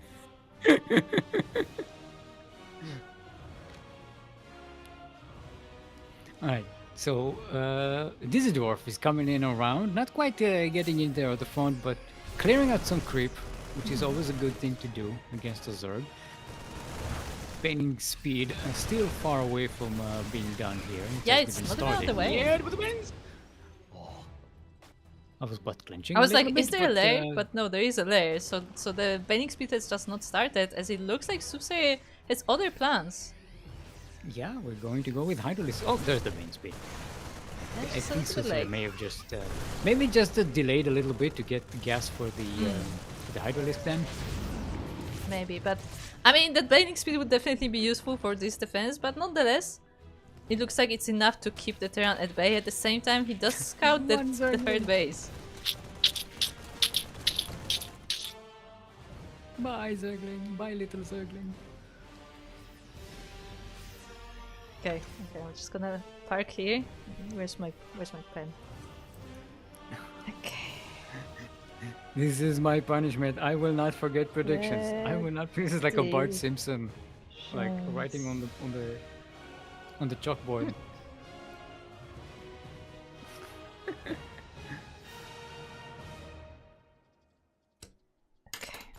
Ah, Captain Fish is reporting that the German diva sounds better than the English diva. Yeah. I mean, it sounds different. I will give it that. It's different. Okay, now please actually stick and not fall off the screen like the other one. Okay, it's holding on for now. Got a hello, we need to move the camera. This is your punishment.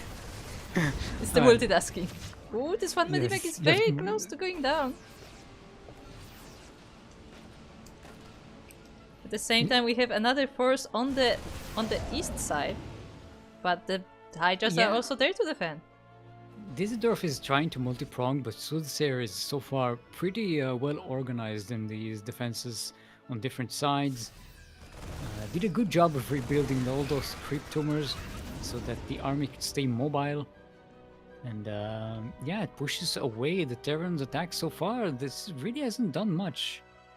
Yeah, very nice rotation. The rotations there from Soothsayer keeps on top of the attacks from the Terran and hasn't really lost anything of import.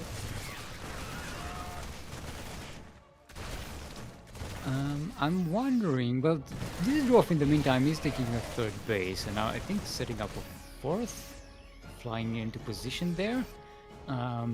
So gonna be pretty good economically, which is not necessarily good for the Zerg, as this Zerg player is being, I put it in quotation, contained on 4 bases. Yeah, the Widowmice are being set up, which may be a bit of a problem for a Lingbane pair. That said, we have 4 Banelings on the way. There are no Banelings in this army, just Zerglings and Hydras, and they will have a hard time against Marines with Widowmice. Yeah. Infestation Pit is about to finish, so Soothsayer will be able to take up into the next stage. Düsseldorf might actually manage to snipe a base here.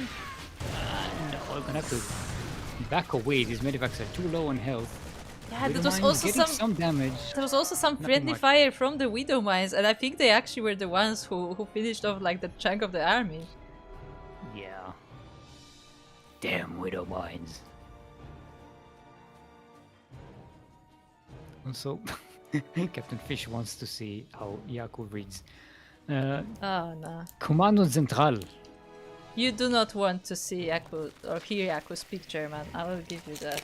You don't want to hear Yaku speak in general, right? Various languages. Right? Yeah. Sorry, I was going for a mean comment. It was Not pretty what I mean. mean, I like Yakuza's voice. He has good voice. But It's a good voice. yeah. It's just what he says. It's kind of nice. Ooh, a nice cleanup here from Soothsayer. Actually cleans up all the Widow Mines and is cleaning up the rest of the Marines as well, but it looks like it just barely does not have enough Hydras to finish this off. Yeah, more importantly, not enough Zerglings and Banes to finish this off, because Sure. the Hydralisks on their own, not enough. But yeah, we have Infestors on the way to just charging up energy. Oh, nice fungal though on the entire Marine army, and the Zerglings are able to get in. And once again, there are no banings here, but still a good one there from Soothsayer. But without those banings, yeah, looks like that's not enough damage. Yeah, and even with the fungals, okay, so you fungal, but there's nothing to shoot the Marines once they are fungaled, and this base will probably go down. Soothsayer is setting up another base in the southeast to replace this one already, but this will be an economic hit at this point in the game against the Terran on 4 bases.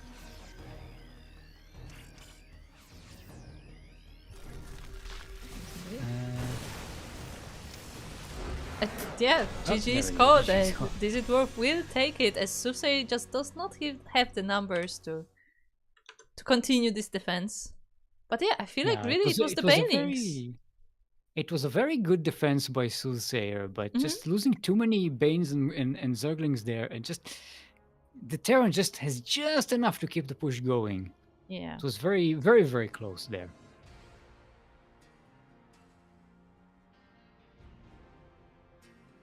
The friendly fire, the chat has just caught up to that. Yeah, yeah. Can't hurt, it's friendly. Yes, friendly fire is friendly. It's friendly, it just wants hugs. It just wants a hug. It's just like Ultralisks, they just want to hug. Yeah. Danke, Captain Fish. Yeah, Steamwood can actually speak pretty decent German. No, I can't. Yeah, okay. I didn't say you are fluent, but you can speak pretty decent German. I did learn some German. In fact, I am in fact German, for those who don't know. Technically correct, yes. I'm technically German. I'm technically correct. But I haven't practiced my German well enough to actually be able to speak it.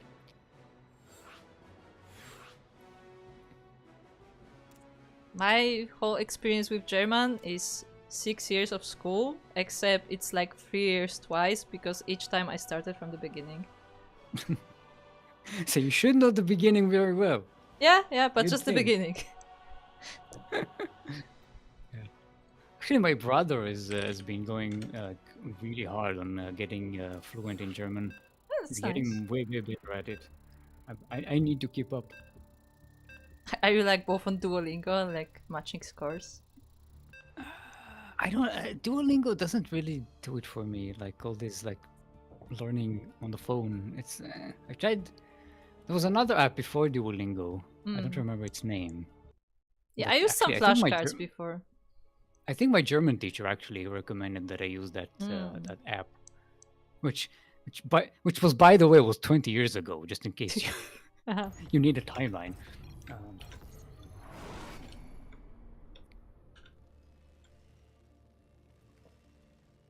All right. Welcome, everyone, to Ultra Love. Ultra Love, where the love is for ultras who just want to hug you, so let them. They don't want to hurt you. They're ultras. They want to love. They love Ultra, though. Try to make Ultralisk sexy. It doesn't work. Oh, okay. Southwest corner. I have too many images in my head now. In the southwest corner of the map. Can you imagine an Ultralisk doing like a sexy selfie with doing duck God. face? Where do they even have face? With the mandibles. They do have a face down there. It's very small. They do. In the southwest corner of the map. Currently up 1 in this best of 3 series. Our blue Terran. It is Vert, otherwise known as Dizzy Dwarf. From Poland. And across the map, in the top right corner of Ultra Love, we have the Red Zerg player representing GDA team and France, I believe, if I'm not wrong. I think it's France. It is Soothsayer. C'est ça français, yeah. Oui.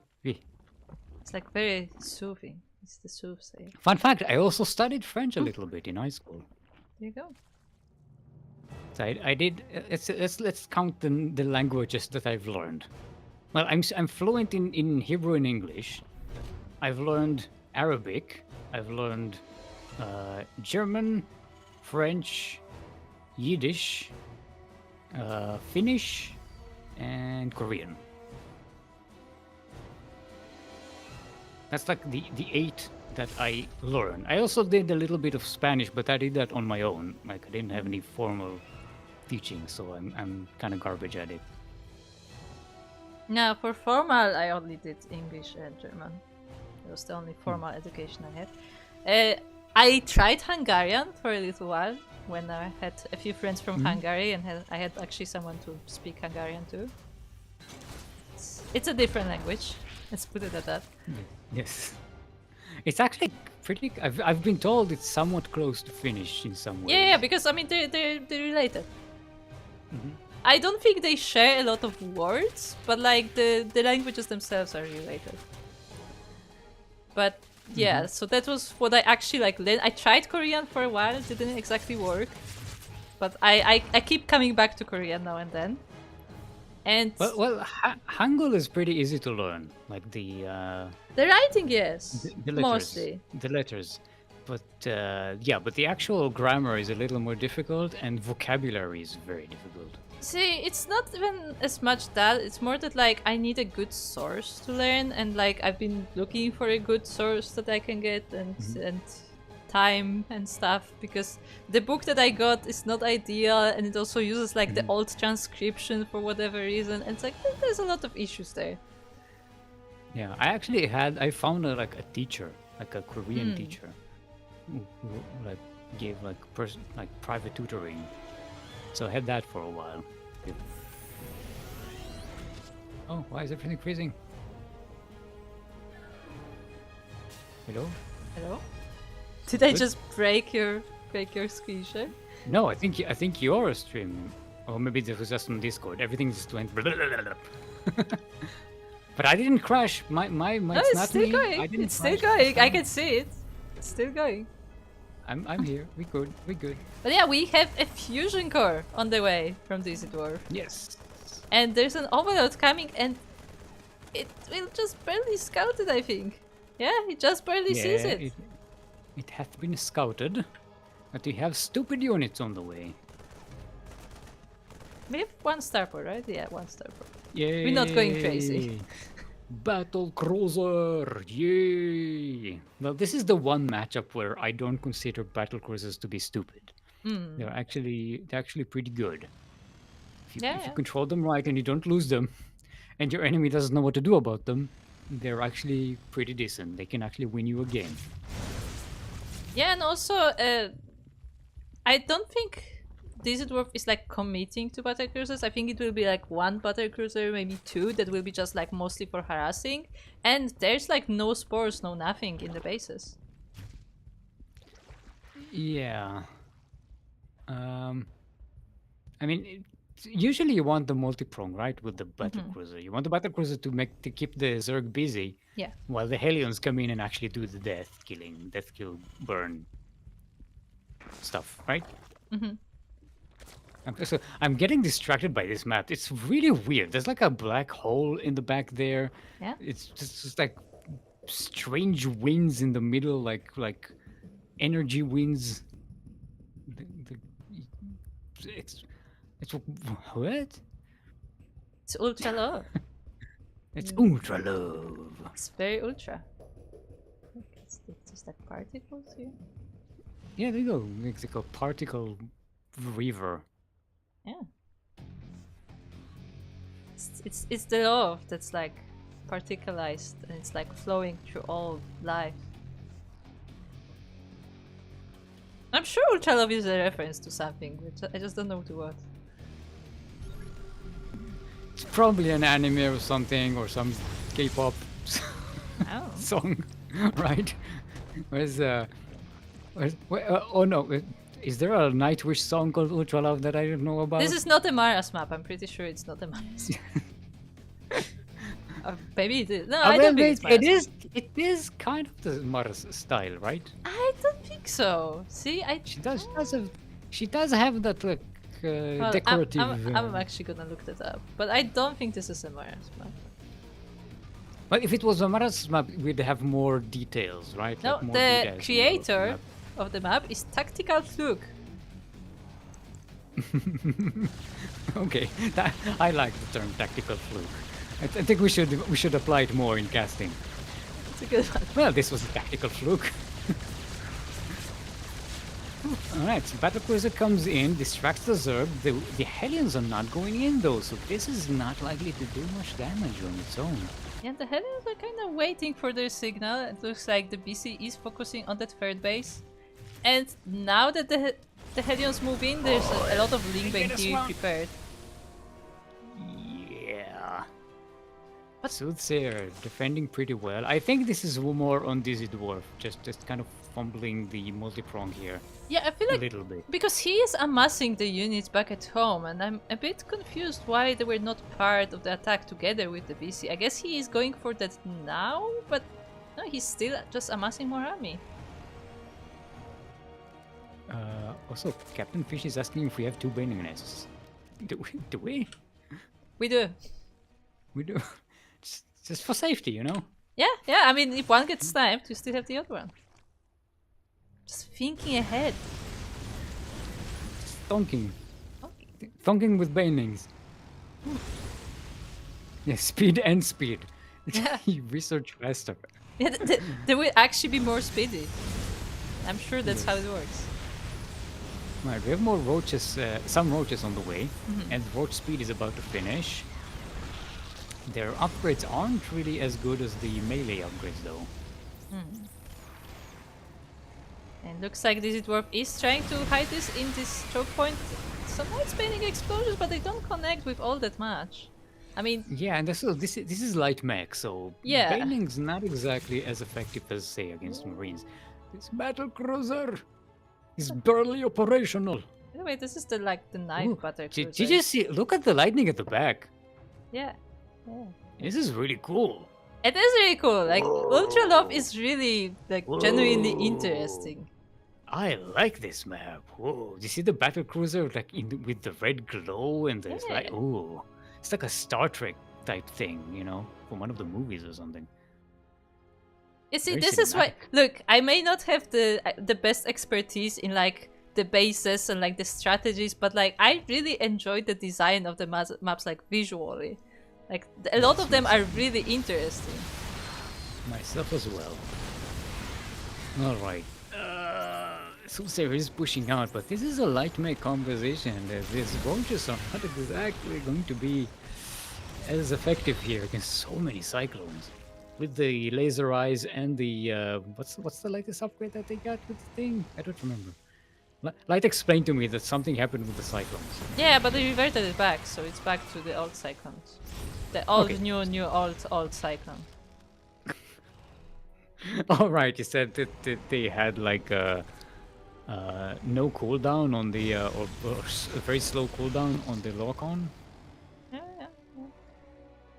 and they had something else. They had Look, I lost track. They kept changing the cyclone. It's one of the cyclones now. yeah, there's some up. There were 3 different versions in the span of 2 months. I'm yeah, okay, it's a cyclone. Cyclones, they be clowning again. Yeah, they are, and you can see that there's a lot of them here. Yeah, almost getting caught on the creep there. It's not exactly ideal. Yeah, and kiting. And again, this army is much more roach heavy now. We have basically a roach hydra with some infestors now to help. The fungals. These Rob could get fungled. Oh, nice. The Zerg pounces forward. These cyclones, they cannot kite when they are so slow, and Yeah. all of the Terran army disappears. As you said, the big advantage of this army was its mobility. So if you use fungus that disables the biggest advantage there. And with that, Soothsayer was able to dismantle the Terran army. Of course, there are reinforcements already prepared back at home. This time with tanks as well. Yes, not battlecruiser. It was. Did it dwarf drop a mule there to repair it or something? I think it just went to the Exactly. fourth base, got repaired, and flew back. I think That's that's how 18 much time kills. passed. It has 18 kills. That is a very useful Yeah. battle cruiser. And I can actually push forward here, get an angle on that spine, and push it away.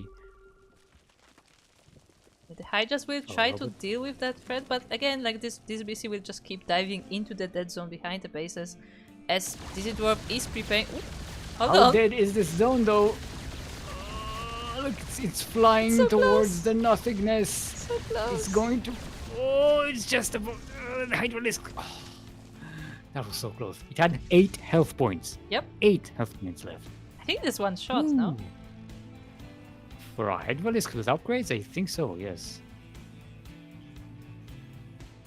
But yeah, Terran- just in time, teleports away. It was like right at the edge as well, like only like one Hydra was able to shoot at a time, so yeah, this was Yeah. very dramatic. Some nice fangos, but it okay. loses all the infestors in the process. Yeah, that's very well. There's still one, but he doesn't have any energy, and these tanks are sieged up. Soothsayer can't really push in through in here, but does take the 5th base of Dizzy Dwarf out of the equation here. There's a few SCVs for the trouble as well. Meet the old new Cyclone, same as the old new Cyclone. Yes, yes, that's about how much I understand. Exactly. Thank you, Captain Fish and Yakuzaku, for those Terran observations. Vipers. Oh, we have mosquitoes. Yeah. They actually are mosquitoes, unironically. Why They are they look like called vipers? mosquitoes. They They're not suck like vipers. They don't mosquitoes. even look like vipers. Hydralisks should be called vipers. Yeah, sure. Maybe cobras, Yeah. because they speed. Huh? So do you That want is to my know impersonation of a hydralisk. what's viper in Polish? What is it? Żmi. Żmi? Yeah. Okay. For some reason, they went with like the fantasy version of this because like the name of the snake is a different word, slightly. I mean, the name of the snake is oh, you mean- feminine for some reason. Oh, you mean in the game? Yeah, in the game they went for like when they translated the game, they went with the fantasy version. Ooh, nice. Okay, Move. get yanked! Battle cruiser! Oh, it's knurled! And it goes down. And it's gone! That battle cruiser. Salutes in the chat.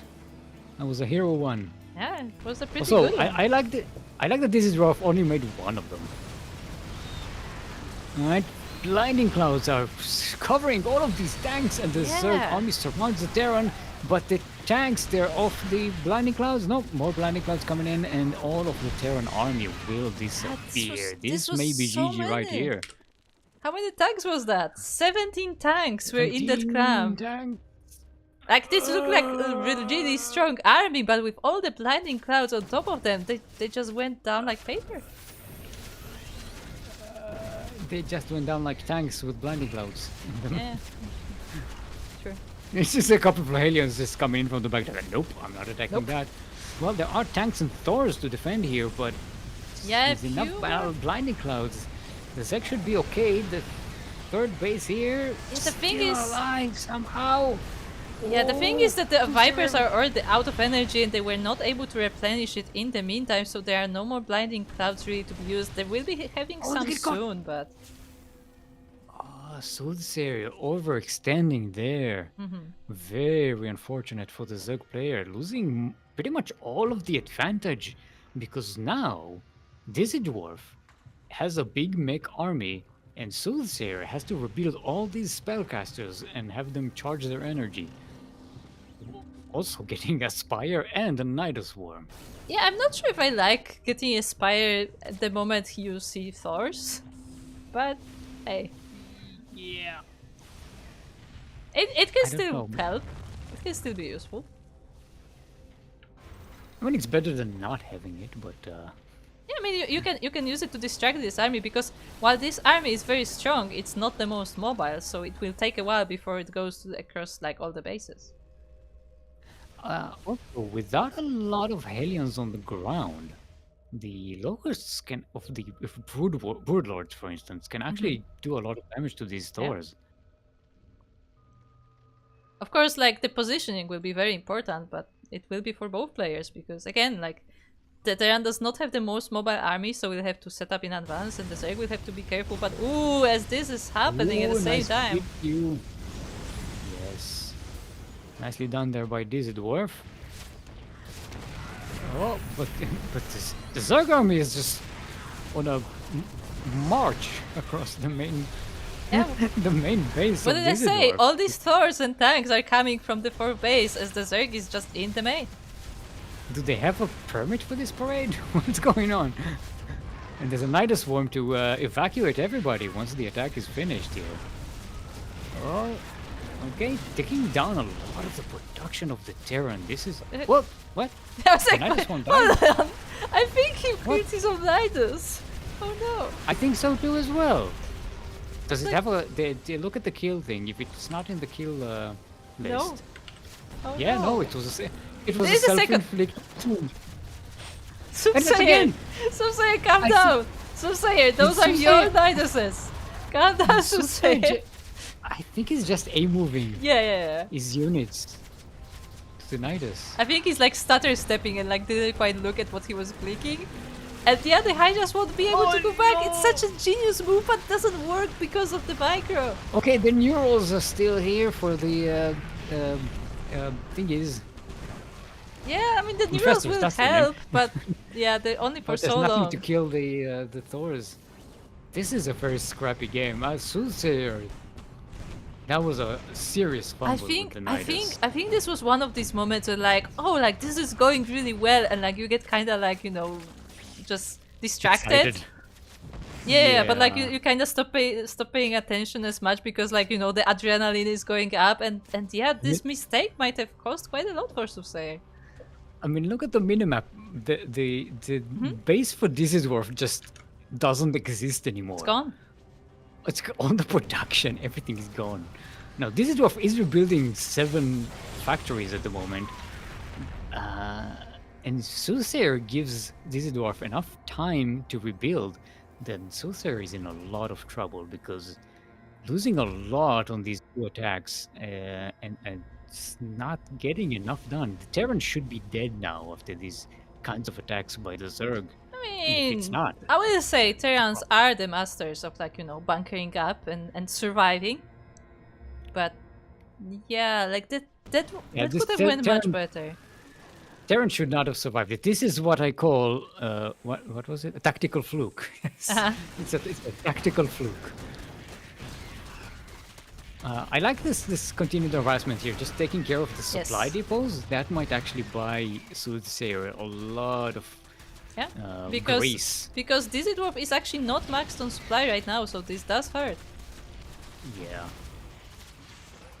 At the same time, as the army is trying to defend from the Link Ground by the main army with the Hydras is attacking the 4th and 5th base and going through the new production. Yeah, I don't know if Dizzy Dwarf can actually survive this. This is pretty much it. Where's his where is his army? As There are our the tanks. great crank used to say. They are the tanks, Yeah, but the blinding clouds are ready. The and the- doors are coming The up as blinding well. clouds and the tank drivers are asking where is his army because they don't see. Also as blind as because- Yakuzaku. Also, because of the units are so big, they get kind of stuck on the way here as well. Because of they just get stuck in SimCity, so that's also not ideal for Dizzy Dwarf there. And with that, GG is called. Soothsayer will be tying the series 1-1. A sideways 1-1, if you will. Yes.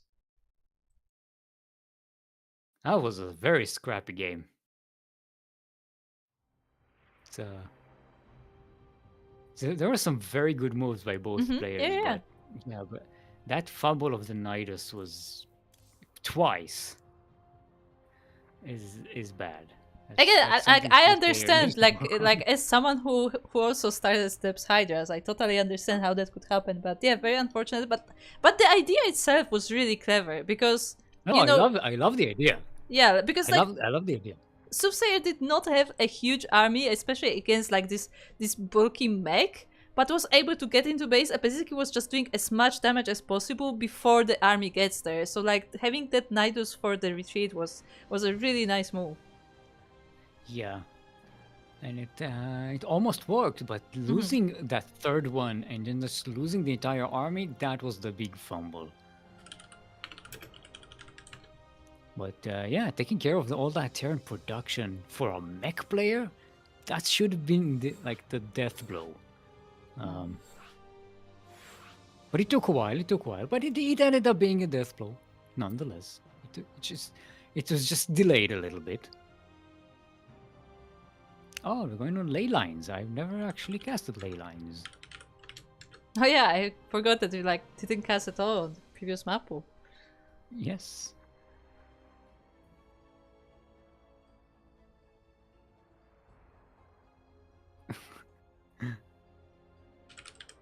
Good luck, Yaku, for winning the raffle. Did Yaku already win the raffle again? He did actually win last time, which was hilarious. Yes, I was here for that. It was indeed funny. Actually, no. What was funny is that he wasn't here. Yeah, he wasn't here. But I remember like I pressed the button and like I just saw who won before the stream did. I'm like, oh my god, really?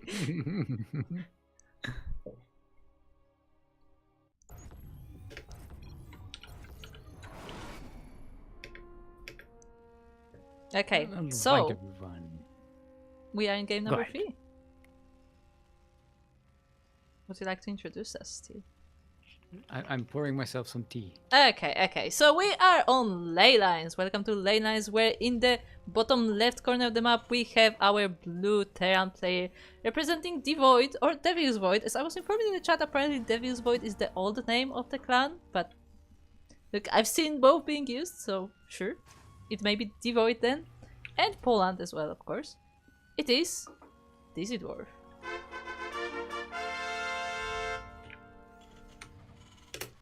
And all the way from the land of France on the other side of the map are Red Zerg.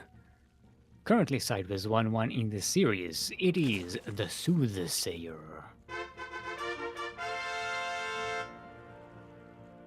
Just saying all the sooths. Also, when you were talking about the ultras and like the sexy ultras, all I had in my mind was something that Giant Grand Games said, because that's like a meme in his channel.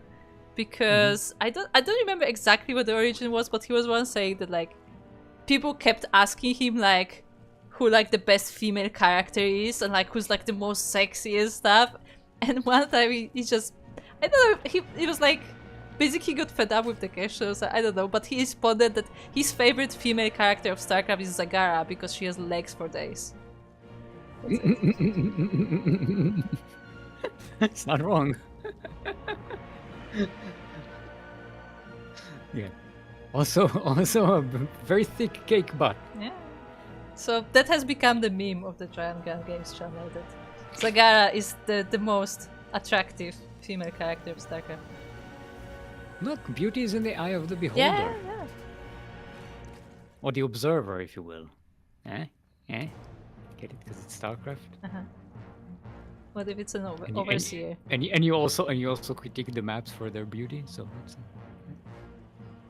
like a multi-layered joke. I didn't say it was funny, but it was a joke. It was a joke. Hello, Swan. Yeah, you see the Swan now, true. Yeah, I never see it because it's on my screen. It never shows up. Yes, we have some nice micro here from our both players. The Dizzy Dwarf that's barely moving away, so we'll save this Reaper. Then got a Zerglin. It sounds funny when the queens just jump up with the mine. They get thrown when they land. Their legs just go splat on the ground like a cat when It's it's like, squishy. yeah. Yeah, Can that's get a one. triple cast with light. Is there not enough insanity already? Next, you want Yaku here as well. Yeah, for the 4 people cast. I'm sure that will not be chaotic.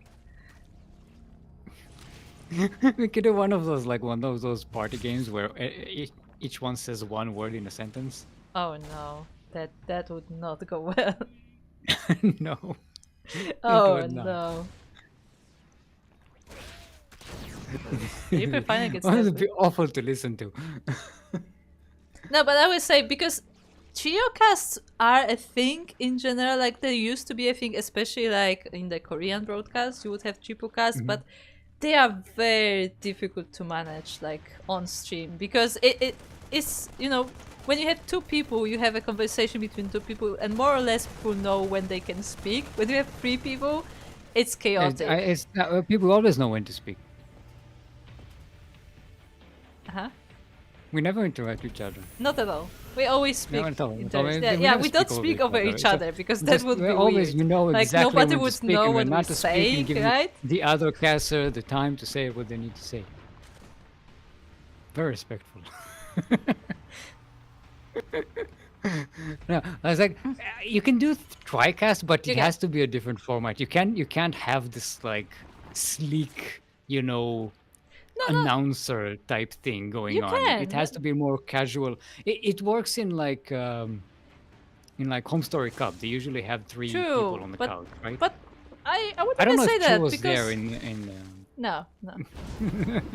But I would say not even that because again, Team Salmon did trio cast back in the day and they did fine. But it's just that like it's a difficult format to pull off on stream because you have to like not just it's not like you have to know the person very well, but you have to know their speaking habits very well for it not to sound very disorganized. I mean, we did, you know, if you remember, we did sometimes do We did. TriCasts back at the beginning. We And did. we also did especially on the replay casts. Ooh, this fan base is in danger.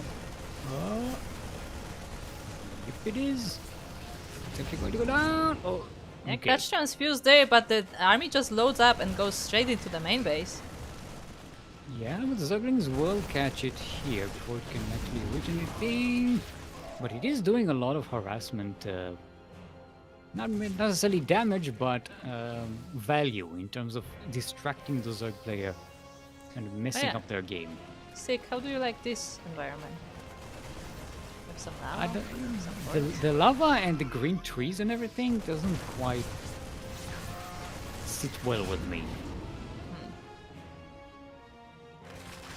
It's not a compatible you know, biome, if you will.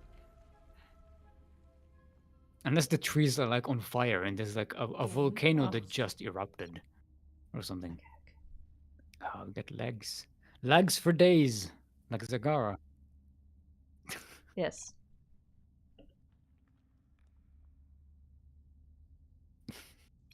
And did that or make the game German? Should try cast in German. See how well that works. Yes. Yeah. Oh yeah, with we never finished that discussion. I was gonna say that the language I am learning right now, I mean, off and on, but the language Off I and on, actually been learning the language from... you're procrastinating learning Yes, right yes, now. the language I'm procrastinating learning right now is Spanish. And I would say for this specifically, Duolingo is doing really well. But that may be because like I actually am able to understand it quite well based on both English and Polish. Some things are similar, which is interesting. Okay. But yeah, like for example, for Asian languages, it doesn't work well. But yeah, for Spanish, it's nice. Yeah, that's something I also found that when you're studying, that's why I actually went for Finnish and Korean as languages, because they were very outside of my known vocabulary, while still having some kind of a writing system that is reasonably easy. I have a nice run by here at the third base of this dwarf with the Zerglings. Yeah, getting a few SCVs, preventing this base from mining for a little bit. But this dwarf is all around the map with enough marines to push it away. Maybe overextending her a little bit against these queens, but gets the base. Yeah, the base was already Finally. low from earlier, and it does go down eventually. But now bailing speed is finished, so going around with all these multi-pronged marine drops might not be as healthy for the Terran as it was up to now.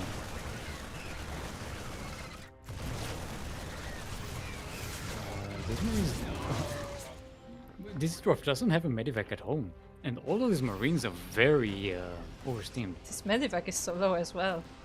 Can get sniped. Yeah. Okay, oh, he does have a couple of fresh medivacs. That's good.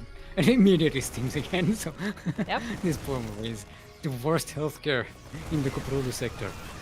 Other than Zerglings. It's just the Terran way, okay? This... But at least they have healthcare. Banelings just blow up. Yeah, but it looks like the Zerglings are enough to keep this attack at bay. I mean, the drops will still rotate between the bases, and at the same time, once again, we have a cancel this time on the third base. Well, there is another one, so Soothsayer was double expanding. So there is going to be a third base, but the Terran is already setting up a fourth base, potentially. So that is never where you want to be as a Zerg, behind on bases against the Terran. Yeah, and that second third base has also been found out, and it is under fire. Of course, those are only a few marines, so not that much of a threat, but that means that this dwarf is aware of it. Well, these drops are still doing pretty much. Where are the Banes? Where are the Banes at? Got no. This. Do we have speed, right? Speed? Yes, we do have speed. Yeah. But no base. That is actually a decently common mistake of some Zergs where they. Wait, did this dwarf snipe actually, the yeah, Banex true. back? No, we have Phoenix. No, yeah. Okay. So But yeah, like I think Soothsayer just forgot. Yeah, it's quite common that like the Zerglings, the Zergs, yeah, the Zergs wait until the last moment to make Banelings, but sometimes that may just be too late. There are the Banes. With the finishing time though, there are Widow Mines all over the place. They might snipe them. Yeah, that may not have been enough. The Widow Mines do disappear though, and this is not enough Marine to keep on the push. So they will be pushing this back. Yeah, we still have a few Banelings left over, but it looks like Dididwarf is on point about sniping this before they can reach the army, so... I mean, it's not, as you said, it's not enough force to like keep pushing right now, but with reinforcements it may be. Oh, nice snipe on these Banes. The more of them you disappear, the easier you will have later on. Oh, I like this. That multi-prong, sniping this base before it gets to finish. This dwarf very active on the map with these marines, very BNS, if you will. Yeah, very, very active, pulling Zerg in both directions, and at this point Soothsayer does not have enough to split between those two fronts, but looks like has just enough to push this attack away and actually goes for a counter-attack. Yeah, that fourth base is very exposed. It's not a planetary fortress. It was floated over here. The Widow Mines and the reinforcements coming in mean that Soothsayer will have to back away. Way off creep right now. The creep spread has been very much averted this game by this dwarf being so active on the map. Oh, GG's called. GG's called Dizzy-Dwarf. Series. Yeah, Dizzy-Dwarf will be taking this series 2-1 with their unrelenting aggression. Will be able to bring that score up, and we'll be going to the finals. Yes, we have our two finalists, finally. It's going to be Beast versus Dizzy-Dwarf. Another PvT. That is true. Will be a PvT. Which I think it seems to be all I casted in the past two tournaments. We had the Zerg. Is that like the new meta? We had the Zerg Everything though. is PvT. There's one Zerg, yes. But it does seem to be. I'm looking at like results We had the podcast yesterday showing results from the recent tournaments, and I've seen there's a lot of PvP going on, especially with the Terrans switching to Protoss. It's become a thing now.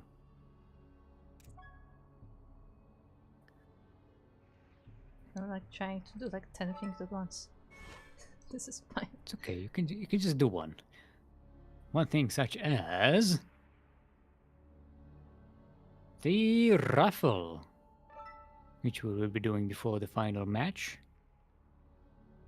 In case you don't know, if you participate in the tournament, as long as you finish at least one series, you will be eligible to participate in the random raffle.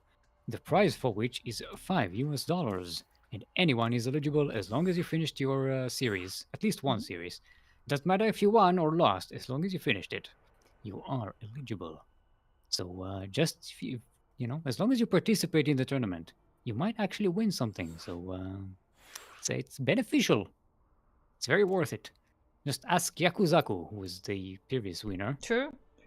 Yakuza did win the raffle, although it was in SDO, I believe. So anyway, without further ado, we have the random raffle today. We have 13 eligible participants, as none of the players got a walkover. Everybody who has checked in and was eligible to play did play their series. So among those 14 players, there is one winner that will be coming $5 each. Of course, this is completely random, so it can be someone who is in the final, it can be someone who lost in the first round, and today, the person who wins the random raffle is... Shen! So, Yay! Shen, if you hear this message, make sure to join the Matcherino, as you have won those $5 USD. And I believe Shen is a newcomer to our tournament, or at least I have not seen him before. He also, the name of on challenge is Shen GLHF, so that's also cute. Is that a royal road of some sorts? If you participate in the tournament and win the raffle for the first time, is that a raffle royal road? A waffle royal road? Technically, yes. I guess. Maybe.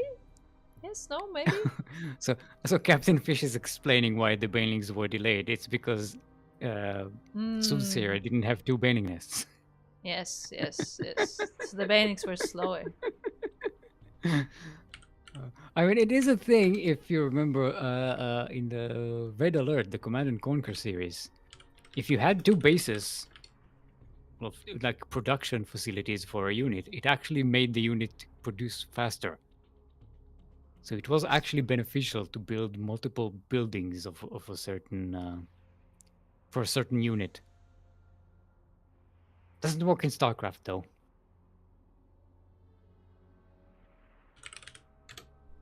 Alright, this is ready.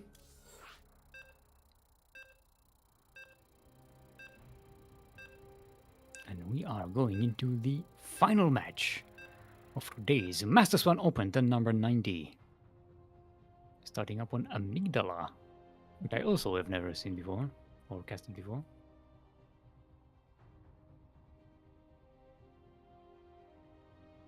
It's got gold bases. It does have gold. Not just gold bases. There's more gold on Amygdala, actually. There's gold in them amygdalas, I tell you. Of course, we are now in the finals, so this is a best of 5 series, not a best of 3. And with that, I will actually start predictions. There you go. Yay, predictions! We remembered, and when I say me, I mean you, not me. Yeah, and in the top right corner of Amygdala, we have the first of our players. It is the blue Terran player, which I, by the way, have to change the nameplate for, because now they are at the top. That's not correct. Hold on 1 second. I can get there. There you go. We have the blue Terran player representing Clan The Void and Poland. It is Dizzy Dwarf.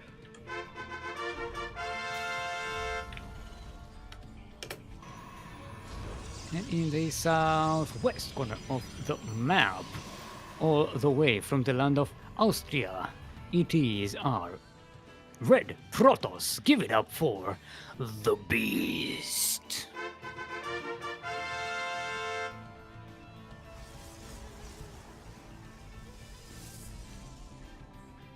So we have these gold bases over here. So is it?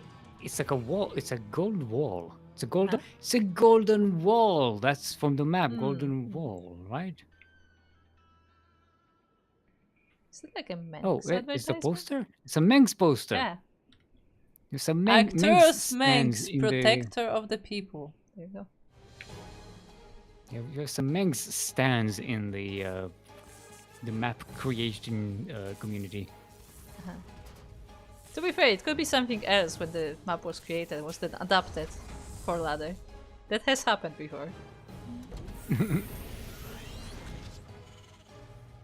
Famously, Blackpink. Wait, what was different in Blackpink? Because the original version of Blackpink, the one that was not used on ladder, actually had posters with the band Blackpink all over it. Ah, okay. But like obviously they couldn't use that for ladder. I thought it was maybe that hologram thingy or something. No, like they had just posters for the band all over the place. Oh, Captain Fish is making me hungry in chat. It's going to make currywurst. It's okay. I did eat a bagel before the tournament, so I'm not that hungry. I ate instant noodles. It's like I like did you because eat them instantly as well? Yeah. I inhaled them because I didn't really have more time before the cast.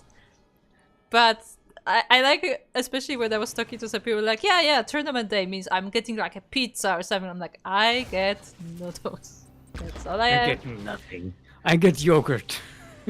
No. I can't get yogurt for breakfast. No. Let's not go that crazy. But I get noodles.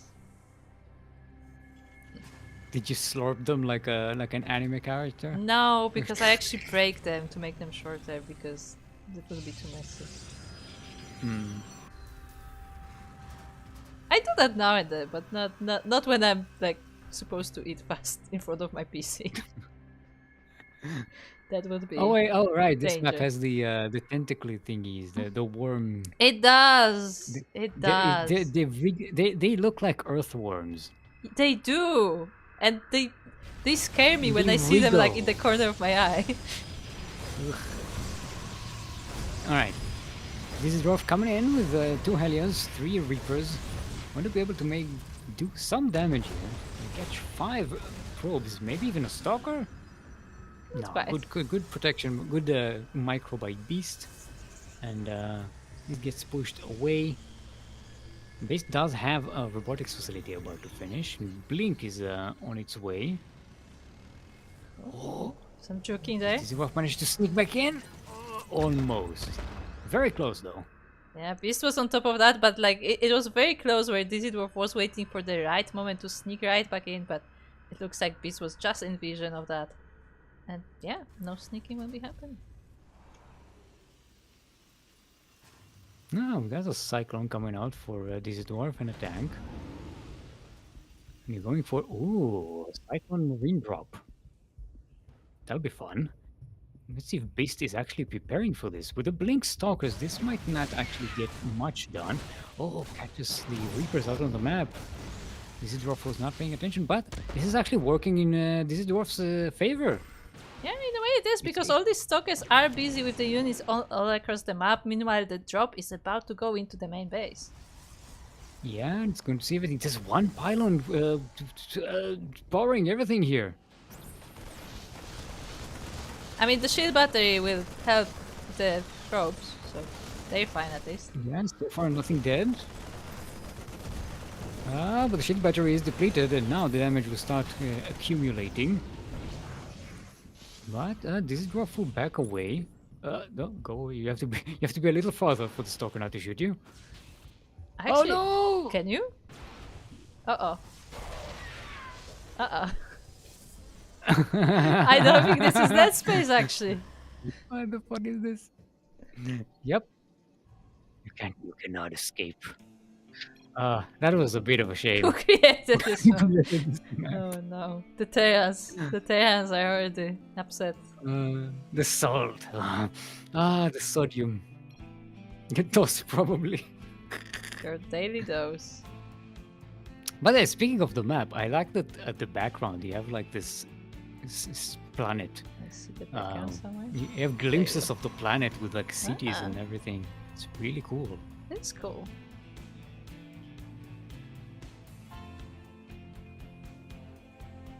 Reminds me of like a Star Citizen. True, Kind of, true. you know. Remember that game? It came out long Yeah. ago, right? Yeah. So it's such an old game. It came out years ago. They finished it so fast. Oh yeah. Every, It was every- very every- quick every once in development a while, process. every once in a while I log on to there and I was like, okay, this is still hellishly buggy, and I know there are a lot of new features, but I can't get to them because I'm stuck in an elevator. Ooh, this Very SCV frustrating. transfer is getting caught by the stalkers. Yeah, Beast is trying to put some pressure on the Terran here, but Terran, actually evacuating the third base, not setting this down. This is doing economical damage. It's delaying the third base slightly, but it looks like this dwarf is confident enough to set it up now, as this is only a few stalkers and there are already tanks sieged as well. Yeah, but the storm is on the way. The Protoss bought a lot of time with this maneuver. And a Colossus. I see the Colossus coming out of that tiny robotics facility with its giant head. I mean, I like the harassment here. the cardboard carrier, okay? That's is all. Yeah, I love that cartoon. I love it so much. I'm smiling now, by the way, just because we it's because we mentioned Carbot.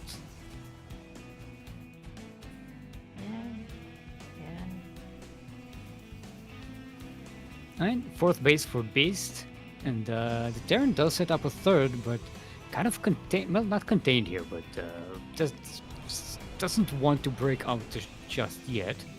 And now probably shouldn't. With Storm finished now and Thermal lands on the way, Protoss will be very scary.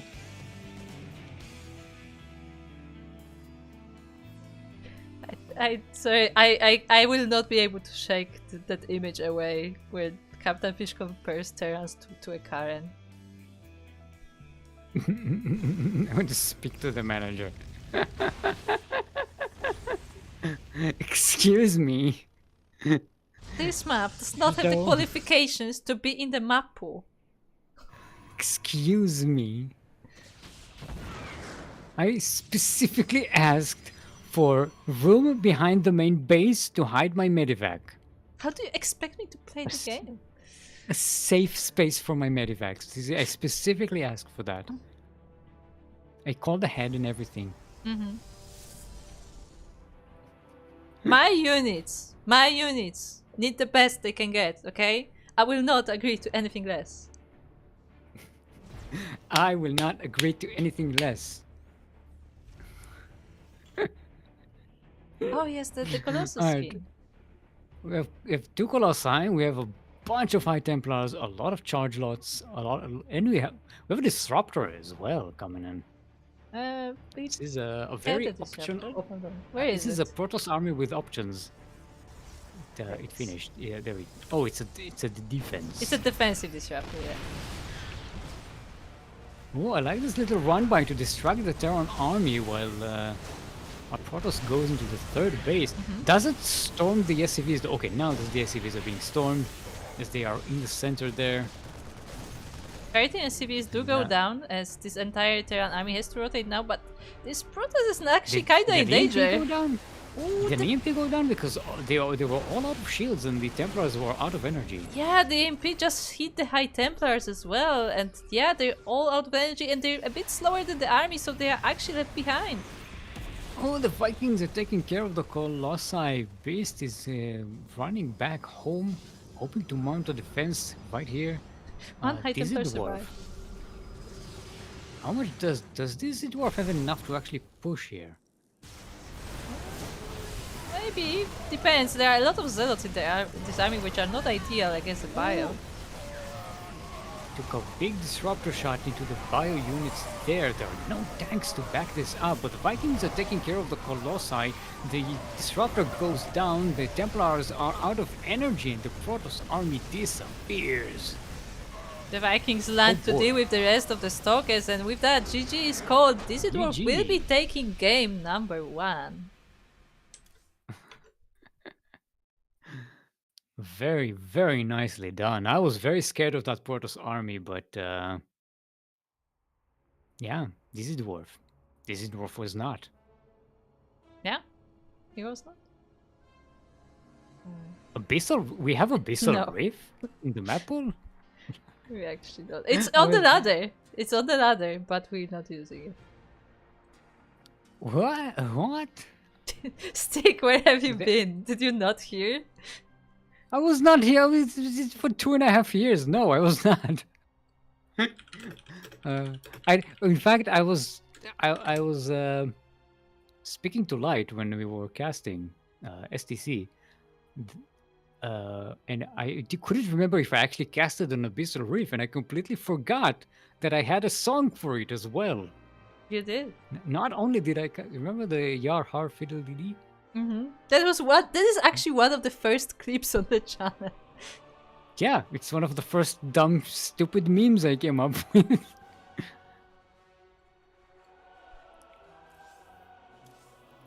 That's back in the olden days of yore. Beast is complaining. This is a good map for Terran. So we have El Dorado, which kind of looks like an Aztec pictogram, right? Good map for that. This is Zigfried always say that I lose. Okay. Okay. That happens, look. Look. And also Dizzy Dwarf is leading currently, so.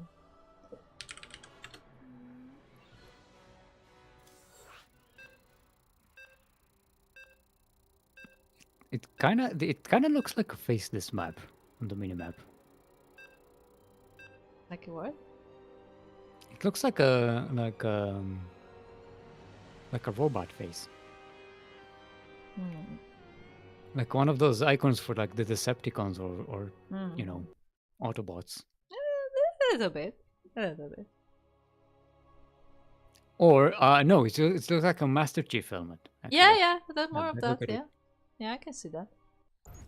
Also, Stick, are you ready for No. El Dorado?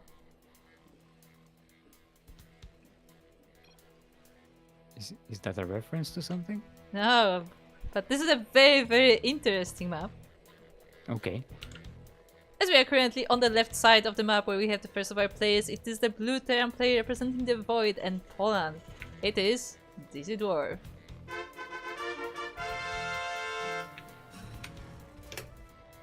And in the southeast corner of the map, all the way from the land of Austria, it is our red Protoss. Give it up for the Beast of the East. So, the normal ground path goes all the way here. Kinda like on Golden Wall. Remember Golden Wall? Yeah, yes. Yeah, this is like Golden Wall 2. As you have literal golden walls here, which block the entrance to the bases on the bottom. I like it. This Dwarf is like, I'm doing a proxy, don't look at me. Yeah, don't worry about it. There is a proxy somewhere. What was the map that had the Terrans always build a supply depot to block a path? It was like a breach path. I think it was a GSL map, I don't think it was in the like lab. Urena or something? Urena? It could be. Look. Like there was a map where the Are you Terrans just asking me always for had what to I build that- remember? Because that's a mistake. I don't remember. Well, I don't remember. This is why we need the TriCast. Light could be like the oracle that we ask. Yeah. He would be the info fairy. He would just be in the background, just like giving us information that we don't remember. No. You're the information fairy. You have the grand knowledge. I'm the information goblin. I have the weird nuggets of information, and Light is the information llama. He spits truth in your face. Like we'll ask him a question, and Spits he's just facts. like out of nowhere, just little facts, like a hydralisk spitting. Sure. A llama-lisk, if you I am definitely not imagining a llama that's like slithering around like a hydra. a llama-lisk. They're much cuter and fuzzier than hydralisks. Yeah, we also have this Protoss head over here. Oh, what? That's a big ass head. Yeah, and it's looking at you. Hello, I am the big head of the Protoss. He's the headmaster. I'm the headmaster. I'm called like that because I have a giant head. Oh, this sentry actually maybe not enough for defense. Tries to force field away, but yeah, there's 2 Reapers may be a bit of a challenge. Well, they get 1 probe so far. Maybe even get another one. Maybe even a 3rd one. Oh, a 4th one. Can I get a 4th one? 4 sold for 4 probes to the 2. Yes, the 2 blue Reapers. I was about to say 2, and then one of them almost died. So I was like, no. Meanwhile, we have a Zealot going all the way across the map to do some harassment, but it turns out that there are some Marines prepared, and the Zealot decides to become a worker instead and mine. He's taking a leak. Just leave him alone. Ah, okay, Stop my bad, blocking. my He can't go while you're looking. I mean, look, Protoss don't drink, so do they need to... Do they pee? I don't know. They pee energy. Well, maybe. They eat their plants basically, right? So they eat sunshine, and you know, but trees can pee.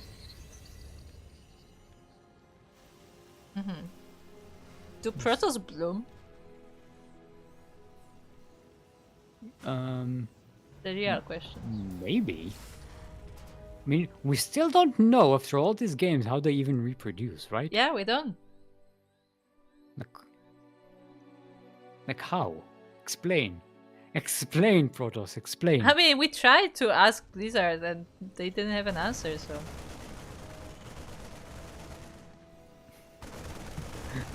How can we make sexy Protoss anime? Oh, don't worry, people have already fanfiction? taken care of that. How can we make sexy anime Protoss fanfiction when we don't know Look. how they work? Look, looking for like fan art of any medium whatsoever, you cannot escape from eventually finding those as well.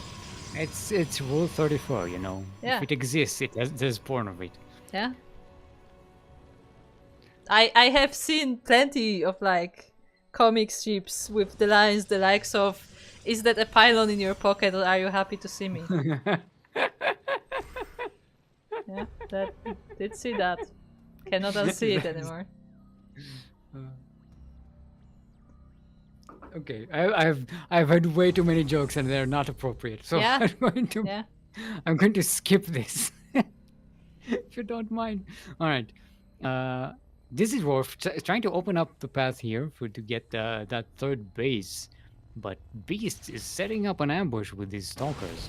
Yeah, he actually blinked. He blinked through the wall to get to here. I feel like maybe he could have waited until the SCVs came down here, so he could have just sniped the SCVs. But yeah, with that, the reinforcement won't be able to join him. But yeah, the but tank will. no, I actually think it was a smart move, because as you saw, the tank was pulling out just as the mineral line was about to open. So true. this dwarf was being prepared to defend this move out, but Beast pushed in just at the right time to take Dizzy Dwarf out of balance and delay this. And he's coming back. Yeah. This time there are a couple of tanks here to defend and Marines, so this, yeah. See, if Beast would have waited until then, True. Yeah. would not have worked. It wasn't a big delay in the end, but it was still a delay, still a bit of an inconvenience for the Terran. Listen, the best way to defeat a Terran is to annoy them. And since most things annoy them, anything you do will basically work. Also, speaking of gold, what do you think about this? It looks really fake. I mean, look at the size of those coins. Yeah, look, those are big coins. It's like, it's the size of a, like, extra large pizza. Oh, yeah. I think those are Well, even pizzas. more than that. Like, okay, now I'm hungry for pizza. We're back to food. Thanks, El Dorado.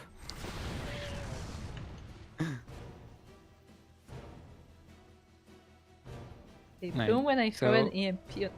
I don't think that's how it works. No. No. I feel like Captain Fish is slightly different EMP there. Maybe a flashbang. If you throw a flashbang on a Protoss, maybe they'll be like, thanks. I needed that little boost of energy. I mean, okay, It's question. like lunchtime. Do It's like an energy drink for Protoss. True. But do Protoss photosynthesize from UV or like another wavelength? I don't know. It doesn't even make sense that they photosynthesize because they don't have chlorophyll. Ooh. Anyway, these charge lots are coming in. They take care of one of the tanks, but there are still enough tanks left.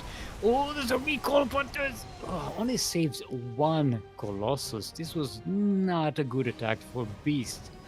This dwarf holds it pretty well. I think there was also a multi-prong in the third base. But, I mean, he it tried to didn't quite poke work out him, there. but it didn't really work out.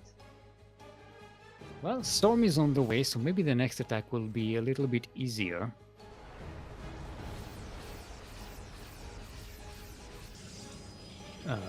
Is the path open here even? Yeah, this dwarf is like, oh, I forgot, this is locked. Yeah, because oh, this is also No, very this tight. is also kind of locked. Oh, okay, you got medivacs. Okay, it's fine. Yeah, but the reason why he could see Beast all on the bottom side of the map is because he was blinking around. He never actually opened the path. Yeah. Alright, so this dwarf will try to come in at the front, or maybe circle around to the fourth or third base of Beast.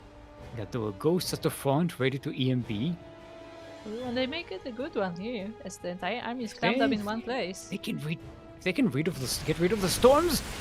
No storm for you. Come back one game.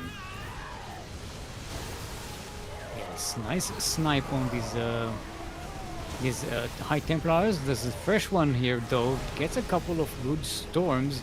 Is there enough Terran to keep on pushing though? The tanks are not sieged. They're not really helping at the front line. They're not, but both of the Colossus, all of the Colossus have gone down. The Disruptor is out of shots, and it's just Stokes versus the Terran army. Yeah, and with the Liberation Zone, that's a nice little bit of extra firepower. Yeah, Beasts complaining about the existence of Terran. And this dwarf is on match point to win this tournament. Very nicely done. I like the early harassment from Beast. It did pretty well. But yeah, once the Terran pushes out, it's a tough thing to deal with. Yeah, definitely. Like, and again, Beast was losing the Colossus. Like, he lost a lot of the army in the first attack, and then, you know, it kind of snowballed from there. Where this dwarf didn't actually lose all that much. So he had the army. He was building up that force, and it was able to overpower the Protoss. But now let's see if this dwarf can finish the Beast and defeat it once and for all. Or till the next time. Well, Stick, they are on Ultra Love. So does that mean this dwarf the beauty? Yes. You get the beauty and the Beast. And the beauty is of course Mech Terran, as everyone knows. Of course. Those beautiful bulky robots. Yes, that's exactly what it is. I'm just thinking about Thor porn. Just two Thors humping each other Nope, nope, nope. with a Abort. metallic sound that's metallic Nope. says jing jing jing. Nope. Sick. Stop. Stop right there. Anyway, we are on Ultralove.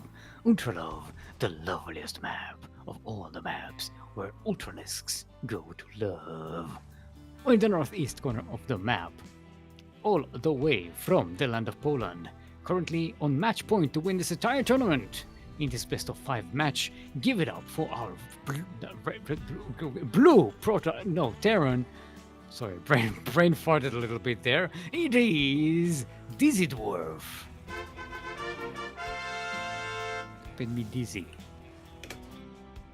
And across the map we have his opponent. It is the red Protoss player from Austria. It is Beast.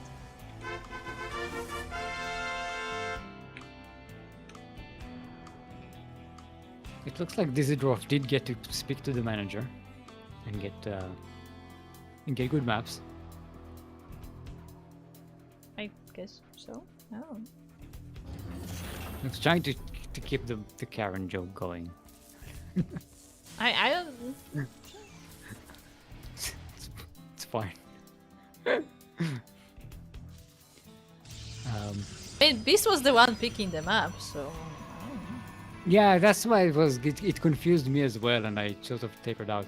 But what I do, it's kind of weird, but it freaks out my color scheme. This map, right? Because it's like blue. The background is blue and red, but the players are also blue and red. Yeah, I think on this map they should enforce that the blue player spawns on the blue side and red on the red side. Or maybe enforce that the colors change on the map based on the color of the player. Whoa, that's a great idea for a map. Right? I mean, have like the background, all the doodads and stuff, and the lighting. Sure. Be the color of the player. No, that would be cool. If you could do that, that would be cool. I don't know if that's possible, but that would be cool. Yeah.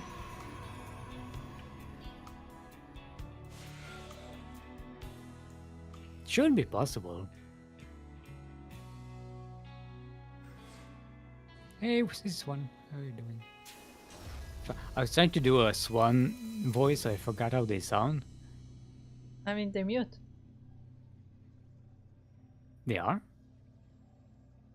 No, they have sound. They have sound. But they're called mute one. The ones with the thing. You're referring to a channel that no one else knows about. No, I'm talking about an actual animal. It's called a mute swan. Oh yeah, okay, I didn't know about it. It is called that because it was not making noise. Oh, so the mute swans. I was wondering why it was called mute swans. Yeah, because it's an actual animal. I didn't know what the reference was. I'm sorry. I can't know everything. Oh, there's a little robot there. It is a cleaner bot. Yeah. It's the bot that we need on Incorporeal because it's dirty. That's why everything here is so tidy and all the junk is in like the center and in like big piles. Yeah, they've been cleaning up the place. Yeah. Everything is shiny and pristine. Oh no. The reaction in the chat. Finally, a cast that makes use of our mature rating. I mean, yeah, we rarely use that. But we do have that as a safety net, though. Yes, we do, because some jokes got very interesting on the beginning of our casts. Not just at the beginning. Yeah, I mean, look, I feel like we kinda like there's been less of that over the years. Yeah, as we became a more professional team, we have with players, professional players, and we were playing in professional tournaments. Then we came up with the Shaft of Voltron. Yeah, I was gonna say unless Asher and Light got together, and then Yeah, so much for a dignified existence. But it's only when they're together. Like on their own, that doesn't happen. But when they're together, like you know, the powers combined, just something happens. And Well, you know, it's some minds just go to certain places and don't know when to pull out. oh no, That's a light joke. that is a light joke. Yeah. I love it. Yes, we have some You stalkers. you have to subscribe to Light's stream to understand this joke. So yeah, it looks like this dwarf is still looking for a place to drop his units. Meanwhile, we had some stalkers in the base of this dwarf. We also have some adepts in the natural too. Yeah, and they're taking out some SCVs, doing quite a bit of damage, 8 in total. That's really, really good at this point in the game.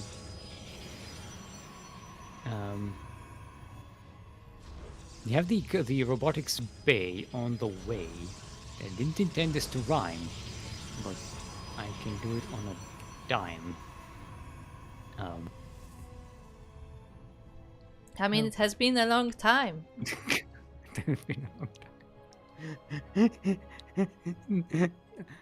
No, I forgot. What's Time's name now? I forgot. Oliveira. Oliveira. Thank you. Okay. I ruined it. I ruined the joke.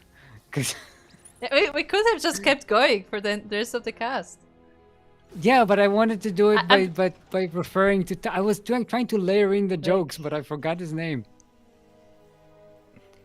Shame. It's an order. I should have said an ordinary man. Good, yeah. Never mind. Normal man. Then just a regular man.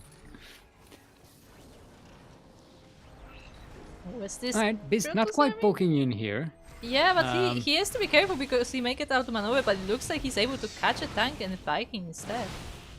Yeah, ooh, sniping that tech lab is a really nice catch. Gonna delay a lot of the extra tank production for the next stage of the game, but it does keep Dizzy Dwarf on those two bases for quite some time, only now floating the third base into position. Yeah, I mean, both armies were trying to outposition each other, but it looks like Beast was able to snipe some structures there at least. But now he doesn't really have the staying power here, as this is a pretty strong Terran army and going towards the Protoss. Yeah, and it's pushing forward. The Stalkers are not in position. There is a proxy being set up in the east side of the map, though. Hello? It's a warping proxy. It's a Yeah. reinforcement point. So Beast will have the ability to backstab. Oh, catches this base unprotected with the Terran army out of position. This might Yeah. actually go down with the blink. And Dizzy Dwarf Okay. actually hesitates. Dizzy Dwarf was trying to Hesitates, come but this- back. Yeah, but decides to push forward. But now, no, hesitates. Good. Oh no, the hesitation. It's the killer. Yeah, and the base has already gone down. The Stalkers are not even here anymore. And yeah, with that, Beast was able to regroup his forces, get Oh, ready, supply and, boat as and well. snipe. Yo, his supply box as well. All the Terran production is being delayed. He's behind on workers, he's behind on bases, he's behind on everything. The army supply is okay. I mean, it's good for now, but if Beast can continue outproducing, this advantage will go away.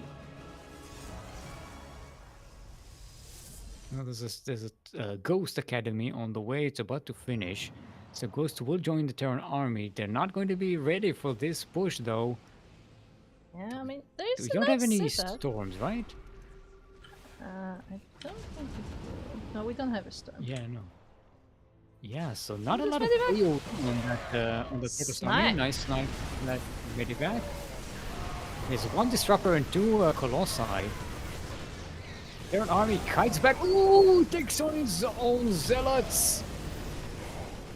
Yeah, so far the disruptors only kill zealots in this fight. But I don't know if Ares is Terran back. has enough, even with that situation going on. The Colossi is still standing. The Vikings are not enough to kill them. So one of the disruptors goes down, but the warping position, the proxy warping, brings in the reinforcements from the side, and Beast will put a point on the map, on the game, on the match, on the board. Yes, it took me a while, but I got there. You got there. It's fine. Needed a map. He put a pin on the map. Yes, put a pin on the board. That also works. A pin. And even he says at least one on the board. There you go. And we have now And next. we have ley lines as the next map.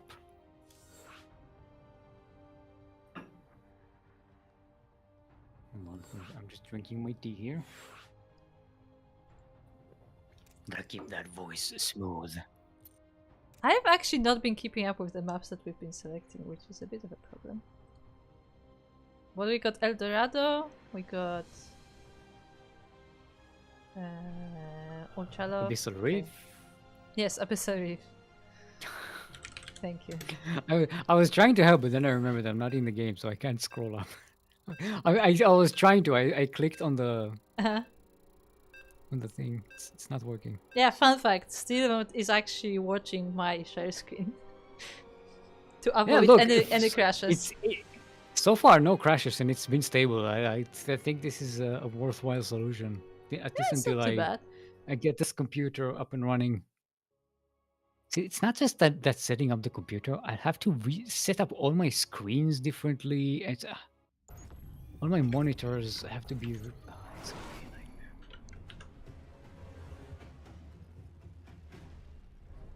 nightmare. And speaking of nightmares, we are on ley lines. I don't know. It's the only segue I had. Nightmare is not playing today. What? Nightmare is not playing today. That's a dream come true. In the southwest corner of the map. Neither of those are playing either. All the way from the land of Poland. It is our Blue Terran, currently up 2-1 in this best of 5 series. Give it up for Dizzy Dwarf. What's known as Vert. What or Vert? Wait. I mean, we don't have confirmation, but because he's Polish, I read it Polish, so it would be Vert. But it could be weird. I'm not sure. Weird.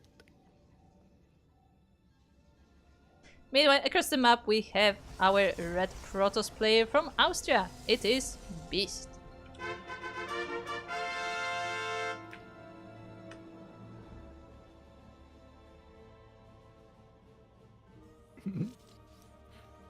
Captain Fish is saying he's winning 2 SDOs in 8 months of playing. That was like, what, 4 tournaments?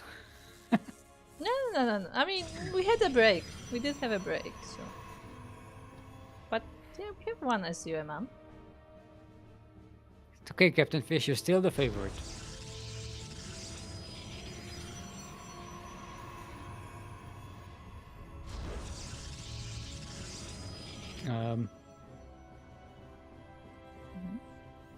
What was I thinking? I had something to say and I forgot about it. You know what? I just sit back and drink my tea. You know what? I don't know if this will make you feel better or worse, but I've been reaching this point where like I go to the other room because I want to say something and I just stand there and like, I don't know, it's gone. It's gone. I have that with the refrigerator. Oh no, yeah. I regularly open the refrigerator just stare at it. That happens. I'm not even it's not mealtime. I'm not hungry. Why the fuck am I opening up I do that too. the refrigerator? I do that too. I just look at it. It's like, yeah. It's a part of my brain. There's like a part of my brain that's a cat and just always wants to eat. But unlike a cat, I'm a human and I can open the refrigerator. And you just end up staring at the refrigerator for a few minutes, just close it and just leave. Man, just like a cat. And just like a cat, it wants to open the door, but once you open the door, it just stands there. Yeah. Yeah. Because you know, cats don't actually want to go through the door, they just want the door to be open. I just want the option. Yeah, they want the option, that is true. Alright, Stalker comes in here, not by targeting the SCVs. That's take care of that mule, you know. A mule is also always a bad thing to lose at this point in the game. It's a full energy mule almost as well. Yeah. So even though like there were not like very, you know, direct damage done, like that mule is still very valuable.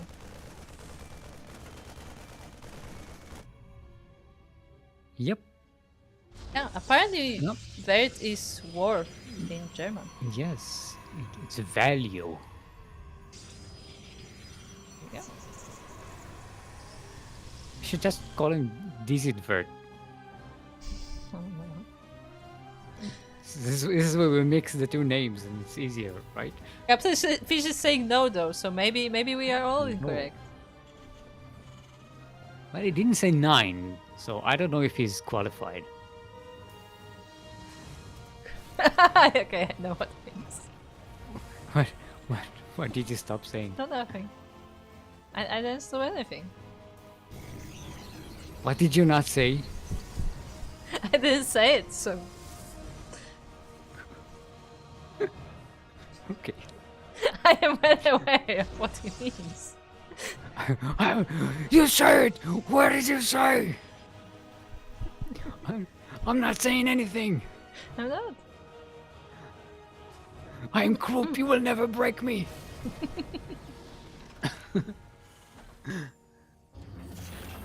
Alright.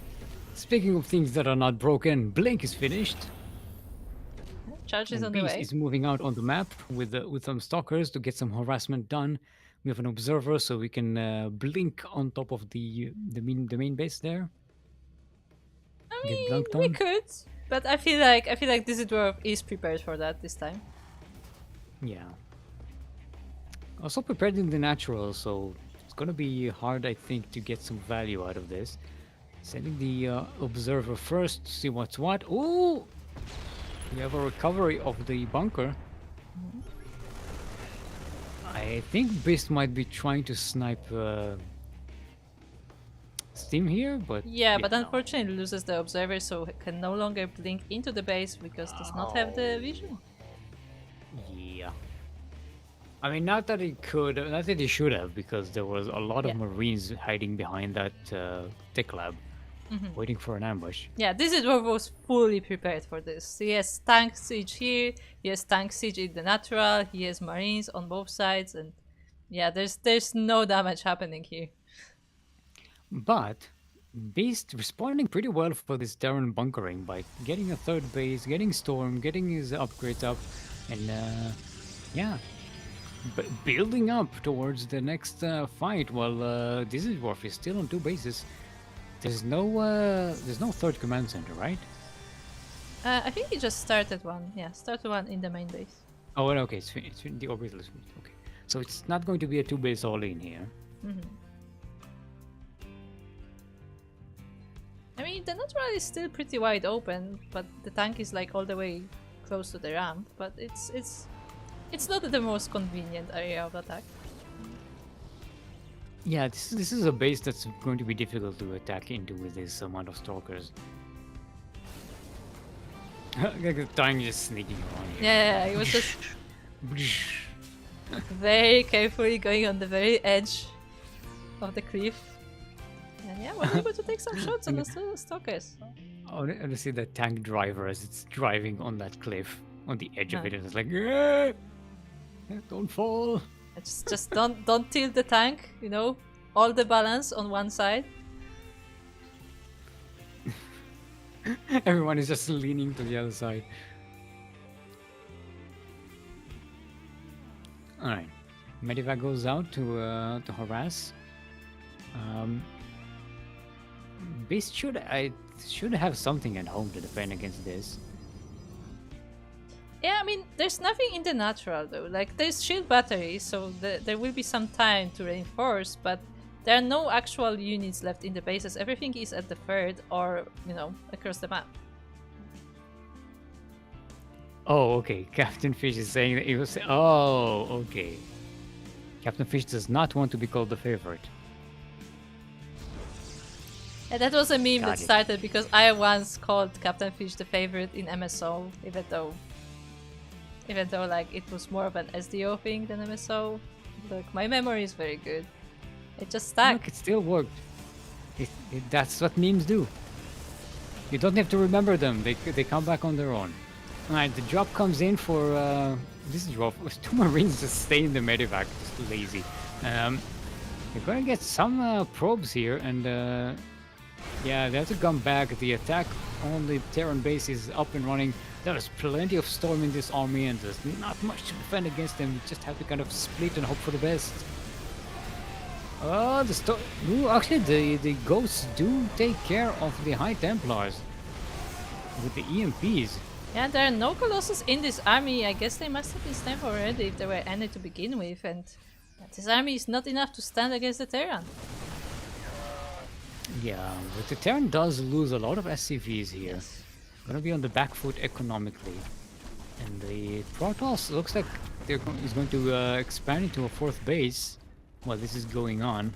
And getting some harassment in the natural and dropping into the main as well. This is pretty bad.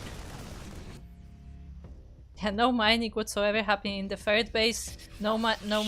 The mining only just began in this base, and the main was under attack as well. There are a lot of SCVs though. Yeah, but still, this is going to be very, very behind. Actually, Beast did not go for 4th base. But there is that proxy again. And Yeah. that proxy gateway. Yeah, just a reinforcing point across the map, and now it's time for the Terran to counterattack. And what do we have in this army? We have some Bio, we have Vikings, we have a tank. There's a single tank. And a Marauder. No, there are Actually, no, 2 more. There No, we 2 go. more. Oh, this Marauder skin, I hate it. It's very difficult to differentiate the Marines and the Marauders when they're bunched up. This is like the Stalker and the And the Immortal. Immortal Uh, skin. Ugh. Don't like it. Yeah, let's play. How many Immortals are in this army? You haven't seen that skin in a long time. Actually. yeah, people actually haven't been using it all that much. Oh, blink forward, very brave. EMP gets some of this army, but not Yeah. the High Templars. There's still some storm here. Yeah, I mean, it looks like the Stalkers did bait the EMP, so the High Templars were able to get a storm off. At the same time, we have Zealots on the other side. 25 SCVs died. Yeah, the Protoss is really dismantling the Terran on all sides here. And even if this attack doesn't really push in, the economical damage is so massive constantly. That the Terran is just going to be super far behind, and the 4th base for the Protoss is going up. And we have a Dark Shrine on the... Wait, we already have a Dark Shrine? I think this was last game. Oh, okay. Yeah, I also remember We've that a lot shrine. of games. We both I think saw it and then didn't have a chance to Yeah, comment on yeah, it. never That's mentioned why our it, yes. brains. Yes. That's how our brains is like, oh, it's a Dark Shrine. It's like on Didn't the that already backlog. happen? We're gonna mention it eventually. It's in the buffer. Yeah. It's a good thing. It's a good thing. Beast got a Dark Shrine right now, because then that previous Dark Shrine would have been on the buffer for weeks. As we Alright, almost had Terran the is out armies. on the map. Yeah. The warp in at the back. Oh, it's gonna backstab again. Yeah, we This have drop more really Zealots. needs to clean up this side of the map. Oh, but the armies are not in position to defend for the I mean, Protoss. it looks This like he fourth may base get will probably go sandwiched down. actually. Yeah, there's no recall for the Terran. Well, there is. It's called Medivacs, but I don't know if it's going to work against all these storms. Disruptors. Oh, they don't quite get in there. Oh, nice snipe on the Disruptors. They almost killed that entire army. But now the DTs are in. There's no detection here. No scans. There's also nothing on the ground for them to kill. I just noticed. The Vikings just blocked the fact that all the army on the ground. Yeah, the ground They army did. was completely annihilated. I mean, the Vikings stayed and they were able to snipe all the Colossus, which is nice, but the ground army is no more, and Düsseldorf has to remake it. And remember, Düsseldorf is making it on like half the economy. Look at the amount of workers between these two players. Yeah. this dwarf did suffer quite great losses. He does have a lot of mules on this third base, but I mean those are mules. They're gonna run out eventually. He did expand over here as well, but he does not quite have the workers supply to support it. Yeah, it's a very dire situation for the Terran here. Our Protoss is giving him a lot of time, though. I wonder if it's going to be some DTRs. Yeah, there we go. So there's some DTs being warped in on the proxy location. But this base is not. Cleared. This base is not staying. There's no defense here. There's no defense. A lot of these SCVs are already low on health. Yeah, this is going to be very dangerous to move in here, to stay in here.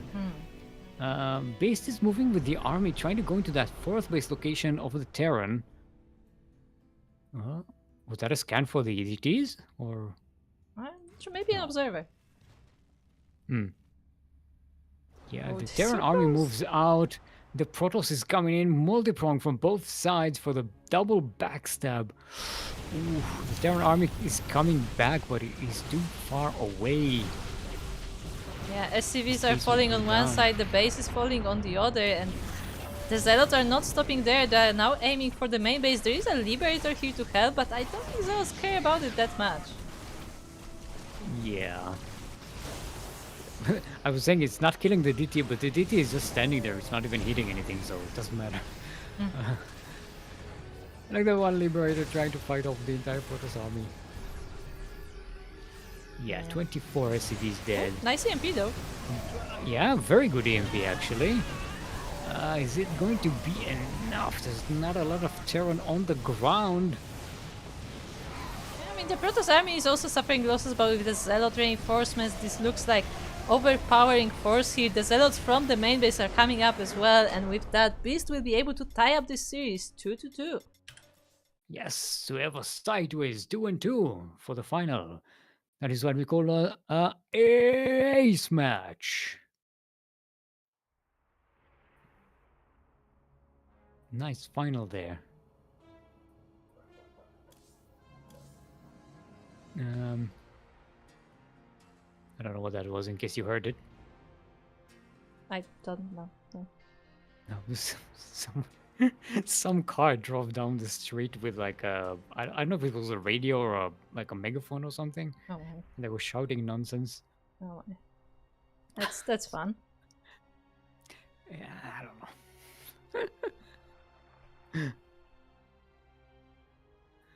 know. I mean, like we just have like this. We call it the party cars, where you just have a car and like they just full blast music to the point where like the ground around them is shaking. Yeah, I've heard about that. We don't have that here. We do have that. Especially like they like pull the bass all the way up, so like literally like there are some cars when as they pass by you can hear the glass in your windows shaking. I am not joking. Yeah, I had a neighbor like that once in university. It's not fun. They once played music so loud that I was banging on their door for like 5 minutes, and I mean, like I almost took the door down. Oh my god! I can believe it. It took 5 minutes for them to even realize there was someone at the door. No, I can believe it. Like, it was. I was going down the street, and it was loud when I was like a minute's walk away from the house. It was already loud. Some people, young guns, all these young people, and the loud musics. I mean, I don't know about you, but at some like level, at some threshold, like all I hear is noise. I don't even hear the music anymore. So I just don't understand. No, it's worse when it's like your neighbor and you hear it through a wall, because then you can't even make out what the song is. You just get like the bass that goes. Oh no, yeah. But I'm not even talking about that. Like I'm talking about like if I had that equipment, I don't think I would do that, because that also doesn't make sense to me. Yeah, Look, I was born 40 years old, so I don't know. No, I'm not one of the young ones. And speaking of the young ones, we are on Frostline. LE! Kuro, do you know what LE stands for? No, tell me, Stillmore, what does LE stand for? Lovable.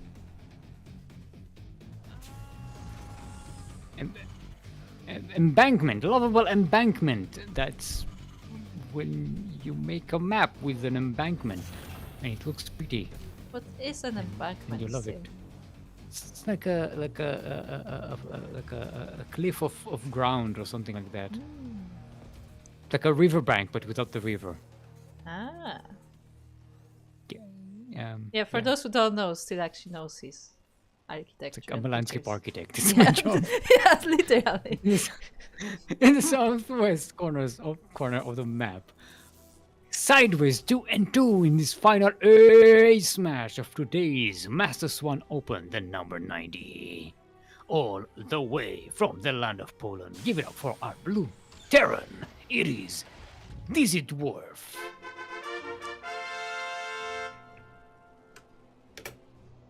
And across the map in the top right corner we have the red Protoss. From Austria, it is Beast.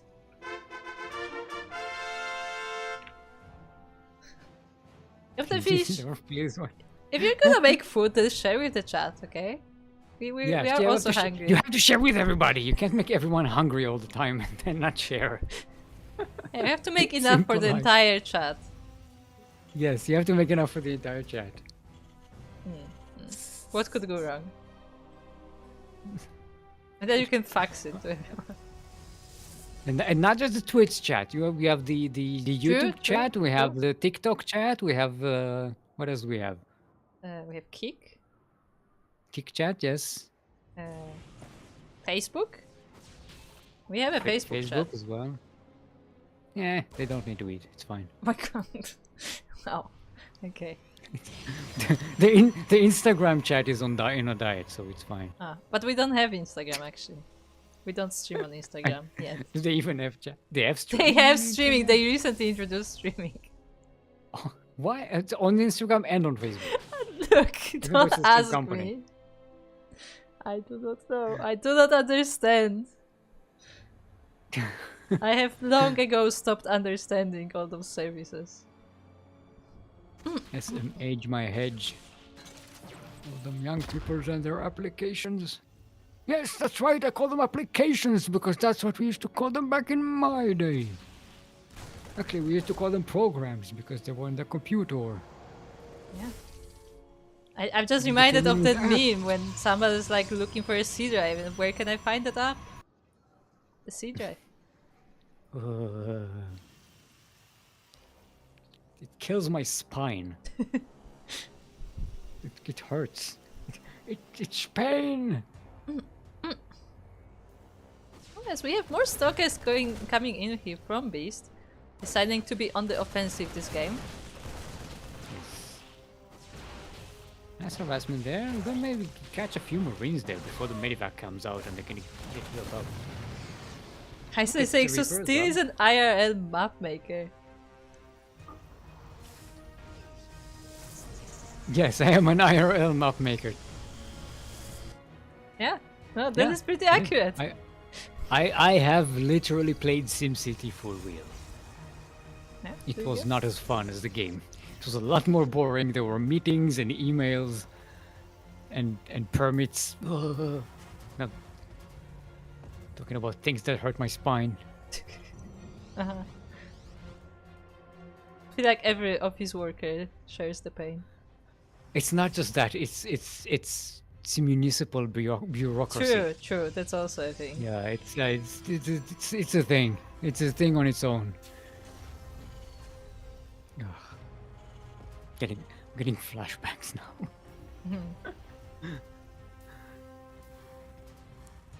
So I was about to say, yeah, municipal bureaucracy is like activity for you. Oh boy. Ah boy. Yeah, no, I can see that. I can see that. It's endless, it's pointless.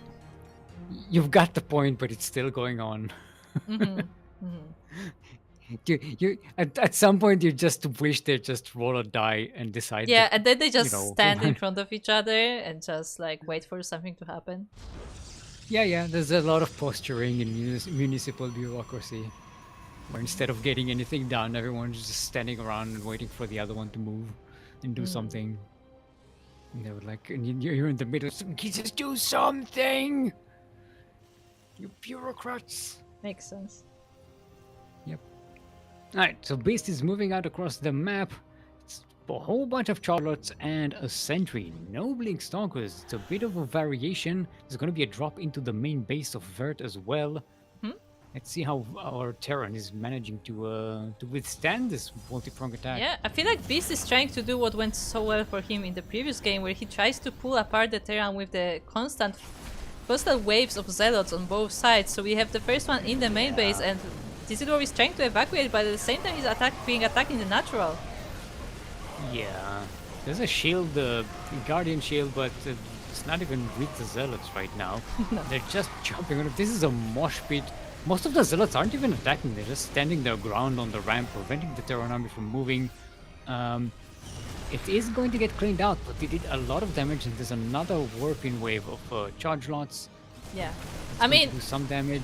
Digidwarf used the terrain very well there, and he clamped the entire army on the ramp, so the Zealots couldn't really get to it. But here in the open space, yeah, the tank goes down, and I mean, it's very close, but Digidwarf does defend.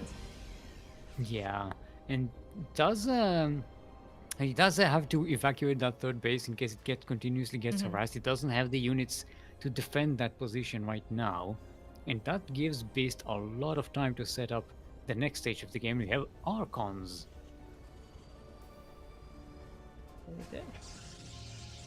Yeah, we already have some High Templars on the way. Oh, the storm did finish. The storm did finish in time, so we already have storms. And I like the change of pace here. Without the Stalkers, this is like different from what Disidorf is used to from Beast. Yeah, Beast decided to be a bit more aggressive this time, just goes for straight Zealots without the Stalkers. They are now in the main army, but they were not really used for harassment this game as much. Yeah, they don't have Blink, so, and they're not the main composition like we saw. They just from Beast support in for the previous games. Liberators, I guess. The Blink could be useful though. Yeah, Libs against charge lots pretty good. Charge lots can shoot up as long as you can keep the charge lots in that area in the liberation zone. Yeah, if you can keep them in that spot, and that is what Disidorf is trying to do with his setup here, then Liberators should be able to help with this defense. Alright, they're coming in. Oh no, the storm goes out on the army, and Disidorf is not moving. Two storms take out most of the army. They were fighting out of the liberation zones as well. The positioning was not the best. There is a warping in the main base of Disidorf. Another storm on the just CVs. Yeah, storm on the SCVs there. They're quite low on health. Is this getting pushed back? I don't know what's going on in the main base, but... I mean, the Zealots are trying to do what they can as the units are rotating between both bases, so the Zealots will be able to get economical damage as they get to the SCVs. The Natural is still standing strong because of the Liberators, but at the same time the main base is wide open. Yeah, and now the production is going down, the more SCVs are going to go down. It is going to get pushed back, but the Warp Prism is still alive. It can come back in here in a minute and continue the harassment, and the Terran is really being pulled apart. Half the worker supply of the Protoss right now, and still on two bases. Yeah, still on two bases. Those bases are in constant danger, so they have to be well fortified. Meanwhile, the Protoss is enjoying a third base and actually overprobed a little bit. Yeah, I mean, why not? Went ahead, just Look at all of oversaturate. them. So many probes. And we have DTs being warped in. Is that at the Warp Prism? Yes. Yes. Oh, hello. Wait, no, the Warp Prism. Warp Prism, hello. Where are you? What the hell happened here? The Warp Prism just abandoned its units, and then Liberators just showed up out of nowhere. The thing is, the Warp is pilot, so the Liberators like, oh, I'm getting out of here. The ground units just stayed. All right, so now we have. I like hiding the DTs in the warp prism for now, Oh, but the warp is in but this may danger. not be the position. He might get sniped here. Yeah, it goes down, but the DDs do unload. Yeah, but there is a scan and they're all so close here. They get sniped pretty easily. That was nice in theory, but the execution was not that well executed for Beast. Ironing Red is thanking you, Krupp, by the way. Oh? Hello, Ironing Red. Massive casting, yes. The massivest. Oh yeah, I don't see redemptions on this chat. My bad. Oh, because you have the multi-chat? Yeah, I have the multi-chat on my phone actually. Ooh, nice EMP on all of the High Templars there. So no storms available until great those are catch. recharged. Well, there's a comeback potential here for Dizzy Dwarf, but he's gonna need to do a lot of damage. This is an all-in situation with all these workers. The boys are here, but the storm takes care of them pretty easily. This base will go down probably, but I don't know if that's going to be enough. I mean, Beast on 2 bases is still much more powerful. yes, but Beast also lost a lot of units. He only has this Colossus, like there's barely any support for them. Yeah, but there's no warpins right now. I think this is where the DTs need to come in, right? I mean, Like this is. I guess the real question is because this is pretty much an all-in. Almost all of the SCVs were pulled in this attack, and they are gone already. So, I mean, Dizidor has to finish the game right here, right now. So, if Beast can survive with those few Colossus and some of the gateway units, It's going to depower. It's going to depower the robotics facility. This Colossus will not come out. yeah, no more Colossus reinforcements there. And now it's just this Colossus. No more ground army here to help. Just Swan DT, but it gets sniped as well. Oh, there you go.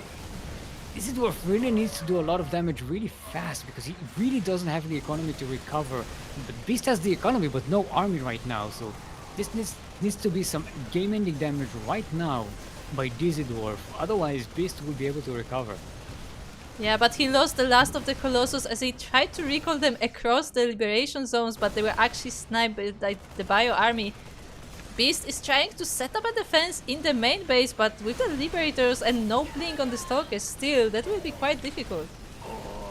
Yes, but on the ground, the charge lots are doing a lot of damage. They're getting kited. This is a very desperate fight. There's still a ghost here with full of EMP. That's going to be used against the DTs. Yeah, the 3 DTs are coming in. They snipe the ghosts. Actually, Scan does help, and the DTs will be cleaned up, but that's just few units left on both sides. Yeah, I think this dwarf has this. There's enough armor. I don't know. It's close. It's very close, and every second that passes, it goes towards Beast because he's able to warp in more units. Yeah, Beast actually has production, but still the army supply for Dizidorf is so much higher, and there we go. Beast GG's out, and Dizidorf will take the series 3-2. Very scrappy ace match there. Yeah, that was an extremely close ace match there to close out the series, but in the end, Dizidorf does take it and will be the champion of this month's Masters Swan Open. Again, very close game. They both fought pretty much almost to the last unit, so yeah, nicely done. Yeah, sure. A move insta win for toss. No.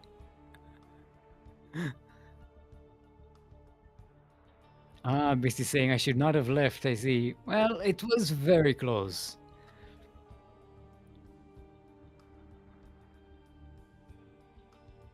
Yes.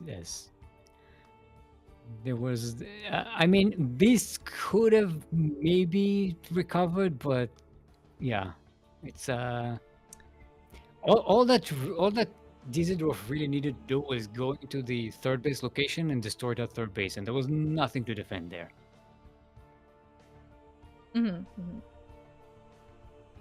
Yeah, we just have our players discussing this last game. Beast is saying that he wanted to recall to the main, not the second base. So it was a misclick there. That was a mistake because, again, like he basically recalled right into the Terran army, and both the Colossus did go down.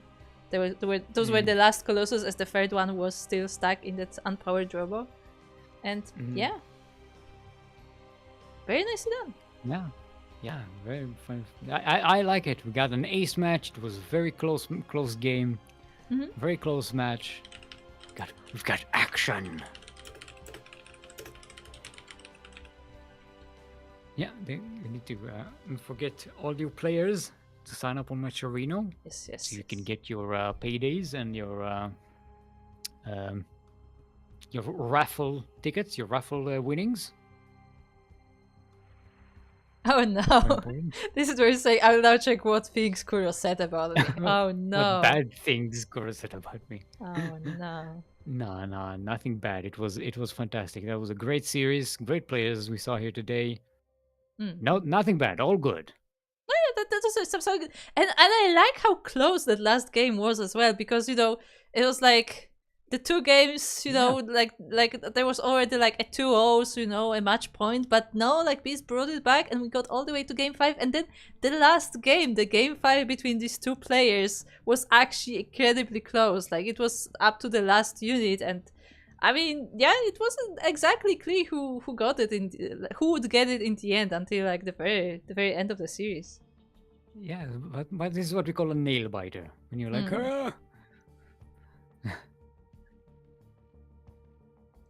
Yeah, but with that, you're not a puppet. I am the only puppet. Yes, Steamon is the only puppet. No one can take it away from me. I am the real P-tuber. P-tuber. Oh no. But yeah, on that note, if you enjoyed this tournament, then make sure to check out our Patreon, because two things. Firstly, the prize pool of this tournament is sponsored entirely thanks to our patrons. They are the ones providing the prize pool for Master Swan Open, Ducklings Open, and Sparkling Tuna Cup. But also we have a small announcement to make. Final confirmation will be on the first day, I guess, of April. That's not a good date to announce anything. But like, once the month ends, we will finally confirm if it's like, for sure. But if we keep the current level of support we have on Patreon, then starting in April, these amateur tournaments will have a boosted prize pool. A busted prize pool. What's a busted prize pool? A busted. We're gonna bust that prize. Yeah, but what that means that we will be going. Yeah, we will be going from the $15 main price it is now, so 10 and 5, we will be going up to 20. So nice. 25 in total, together with the random participant raffle. So yeah, it's a small boost, but still it's a boost nonetheless for the amateur tournaments. And yeah, we are very excited to make that happen. Very excited. Always very excited. So again, if you are... Every time I hear the word excited, I yes. think of Serral. Serral. Very excited. Of Joona. Very excited. Very looking forward to the match, and I'm very excited. Feeling confident. Yeah, very confident. It's a lot of fun as well. It's a lot of fun. I'm having a lot of fun. I even learned to smile a little bit. No, Sarah has been smiling a lot lately, actually. We've heard Sarah laugh. He warmed up a lot over the years. He's been hanging out around with Raynor a lot. Yeah. Like, I was gonna say, Raynor wrapped up on him. Like a rowdy Italian, Nothing can thaw out a Finnish, a cold Finnish heart like a warm Italian. Sure. Like, hey, it's a smile, amor, It's the fun. But yeah, anyway, once again, congratulations to our finalists, the Dizzy Dwarf and Beast, as both of them will be receiving some prize money for this tournament, as well as Shen. As a reminder, if Shen listens to this broadcast, you did win the random raffle, so make sure to join Matcherino as well. Other than that, we have a bunch of tournaments that will be happening on the channel, so if you are interested in some more casting, in some more StarCraft, then make sure to tune in, as right after this, in fact, in like, I think 40 minutes or so, we will be having Firegrow Cup, the group stage of Firegrow Cup, which is a monthly CIS region tournament. So there will be a lot of pro players from that region. That will be, of course, casted by Light VIP, as he's the main caster of this channel. I usually cover the amateur events, and recently, Steelmold has been back to casting. Steelmold used to be our regular caster, like, I want to say 3 years ago. Once in the olden days. Yeah, but looks like we have Stick once again on the stream, and yeah, it's fun to see you here again, and see you also explore all the changes that have happened over the years. What changes? Everything is just the same as everything is comfortable. I know everything. I remember where everything is. Nothing is difficult. Everything is fine. The maps are the same. Players are the same. The units are the same. There have been no changes to Cyclones or anything. No changes. Well, actually, as I discussed with Light, I came in just at the right time and skipped the entire Cyclone saga. So no changes to the Cyclones as far as I'm concerned. Yeah, it is pretty funny. Yeah. But anyway, again, we will be going live with the Firegrow Cup soon. TM. I'm not sure if the stream will be going down. Probably will, but we'll make sure about that. If it does, then we will be raiding another StarCraft 2 channel. If it doesn't, then we will be switching right into Firegrow Cup. So stay tuned. That is coming. After that, we will have Cell Masters, which is a StarCraft Evolution show match. And of course, tomorrow we have Sparking Tuna Cup, which is our open tournament. It's open both to amateurs and pro players. So if you feel like participating, that is happening tomorrow in less than 24 hours now, around the same time as Master Swan Open. Other than that, of course, if you like what you see here, then make sure to follow us on the social. Make sure to follow our channels, whether you are watching on Twitch, YouTube, Kick, Facebook or TikTok. Make sure to follow us on either of those channels. We also post our VODs on YouTube, so if you missed anything, that is the place to be. That is where you can check out our past broadcasts. We also post on our social media. We have Twitter/X, we have Blue Sky, we have Mastodon, we have Facebook, Instagram. I think that's all we post on. I guess we post on YouTube technically. But most importantly, we have Discord. So if you want to be up to date with what CranKy Ducklings are up to, then make sure to join our Discord, because that's when you get the most up to date updates. Because and also you get to hang out with everybody on the Discord. Yeah. You get to see our stupid memes being posted in the sub channels. It's the actual social medium that we have. True. Like Discord is the most social. No, True. I don't think True is on our Discord. He's not. It's a travesty, really. But yeah. With that, Stick, what are you up to? What are you planning to do soon, TM? Do you have any plans for streams or anything? I have fantasies for streams, but I don't know if I'm going to stream. Right now, I just need to solve this problem with my graphics card crashing all the time, because I can't even stream with that. Yeah, follow me on twitch.tv/Steelmold if you want more of me sometime in the future. Maybe. Yeah. And what about you, Krupp? And if you want to see also news on Steelmold, I believe on his Twitch channel he has a link to his Discord, where he posts updates about his Factorio runs and others. Don't bother me. Don't bother me on my Discord. I don't know. I mean, there was literally a Discord stream of going nowhere. Do you understand? Yes. By your request, by the way. You were the only audience. Yes, I was the one who requested it, so I have to advertise it, obviously. It was so for those who don't know, there's apparently a location in Factorio where you're technically not supposed to reach, but Stick decided to do it. Yeah, and I reached it, and there was nothing there, and it was pointless. Just as expected. But anyway, if you want to follow me, then make sure to check out Twitch TV/16squadsanseki or YouTube/@16squadsanseki, because that's how the YouTube links work. I stream on both on Twitch and YouTube simultaneously, so if you prefer one or the other, the option is there. I usually don't stream StarCraft though. Usually it's other games. Most commonly it's Final Fantasy 14 together with Light VIP. But I also stream other games, usually single player games. So if you want to check that out, that will be available soon. TM. All the links, yes. All the links are in the chat if you want to check them out. And with that, I believe that will be all. Once again, we will see. I think the stream may be staying on, so you may just stay here to tune into the next broadcast. But I will be going away, and I assume Steam will be getting some rest as well. And Light will be joining in here to cast Fire Grow Cup soon. TM. Still, do you have any last words for the stream?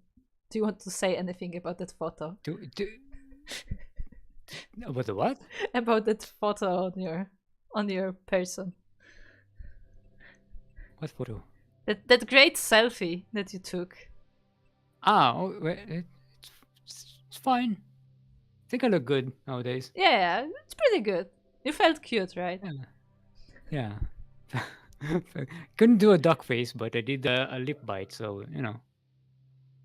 Close enough. Close enough. Speaking of sexy StarCraft content. No. Anyway,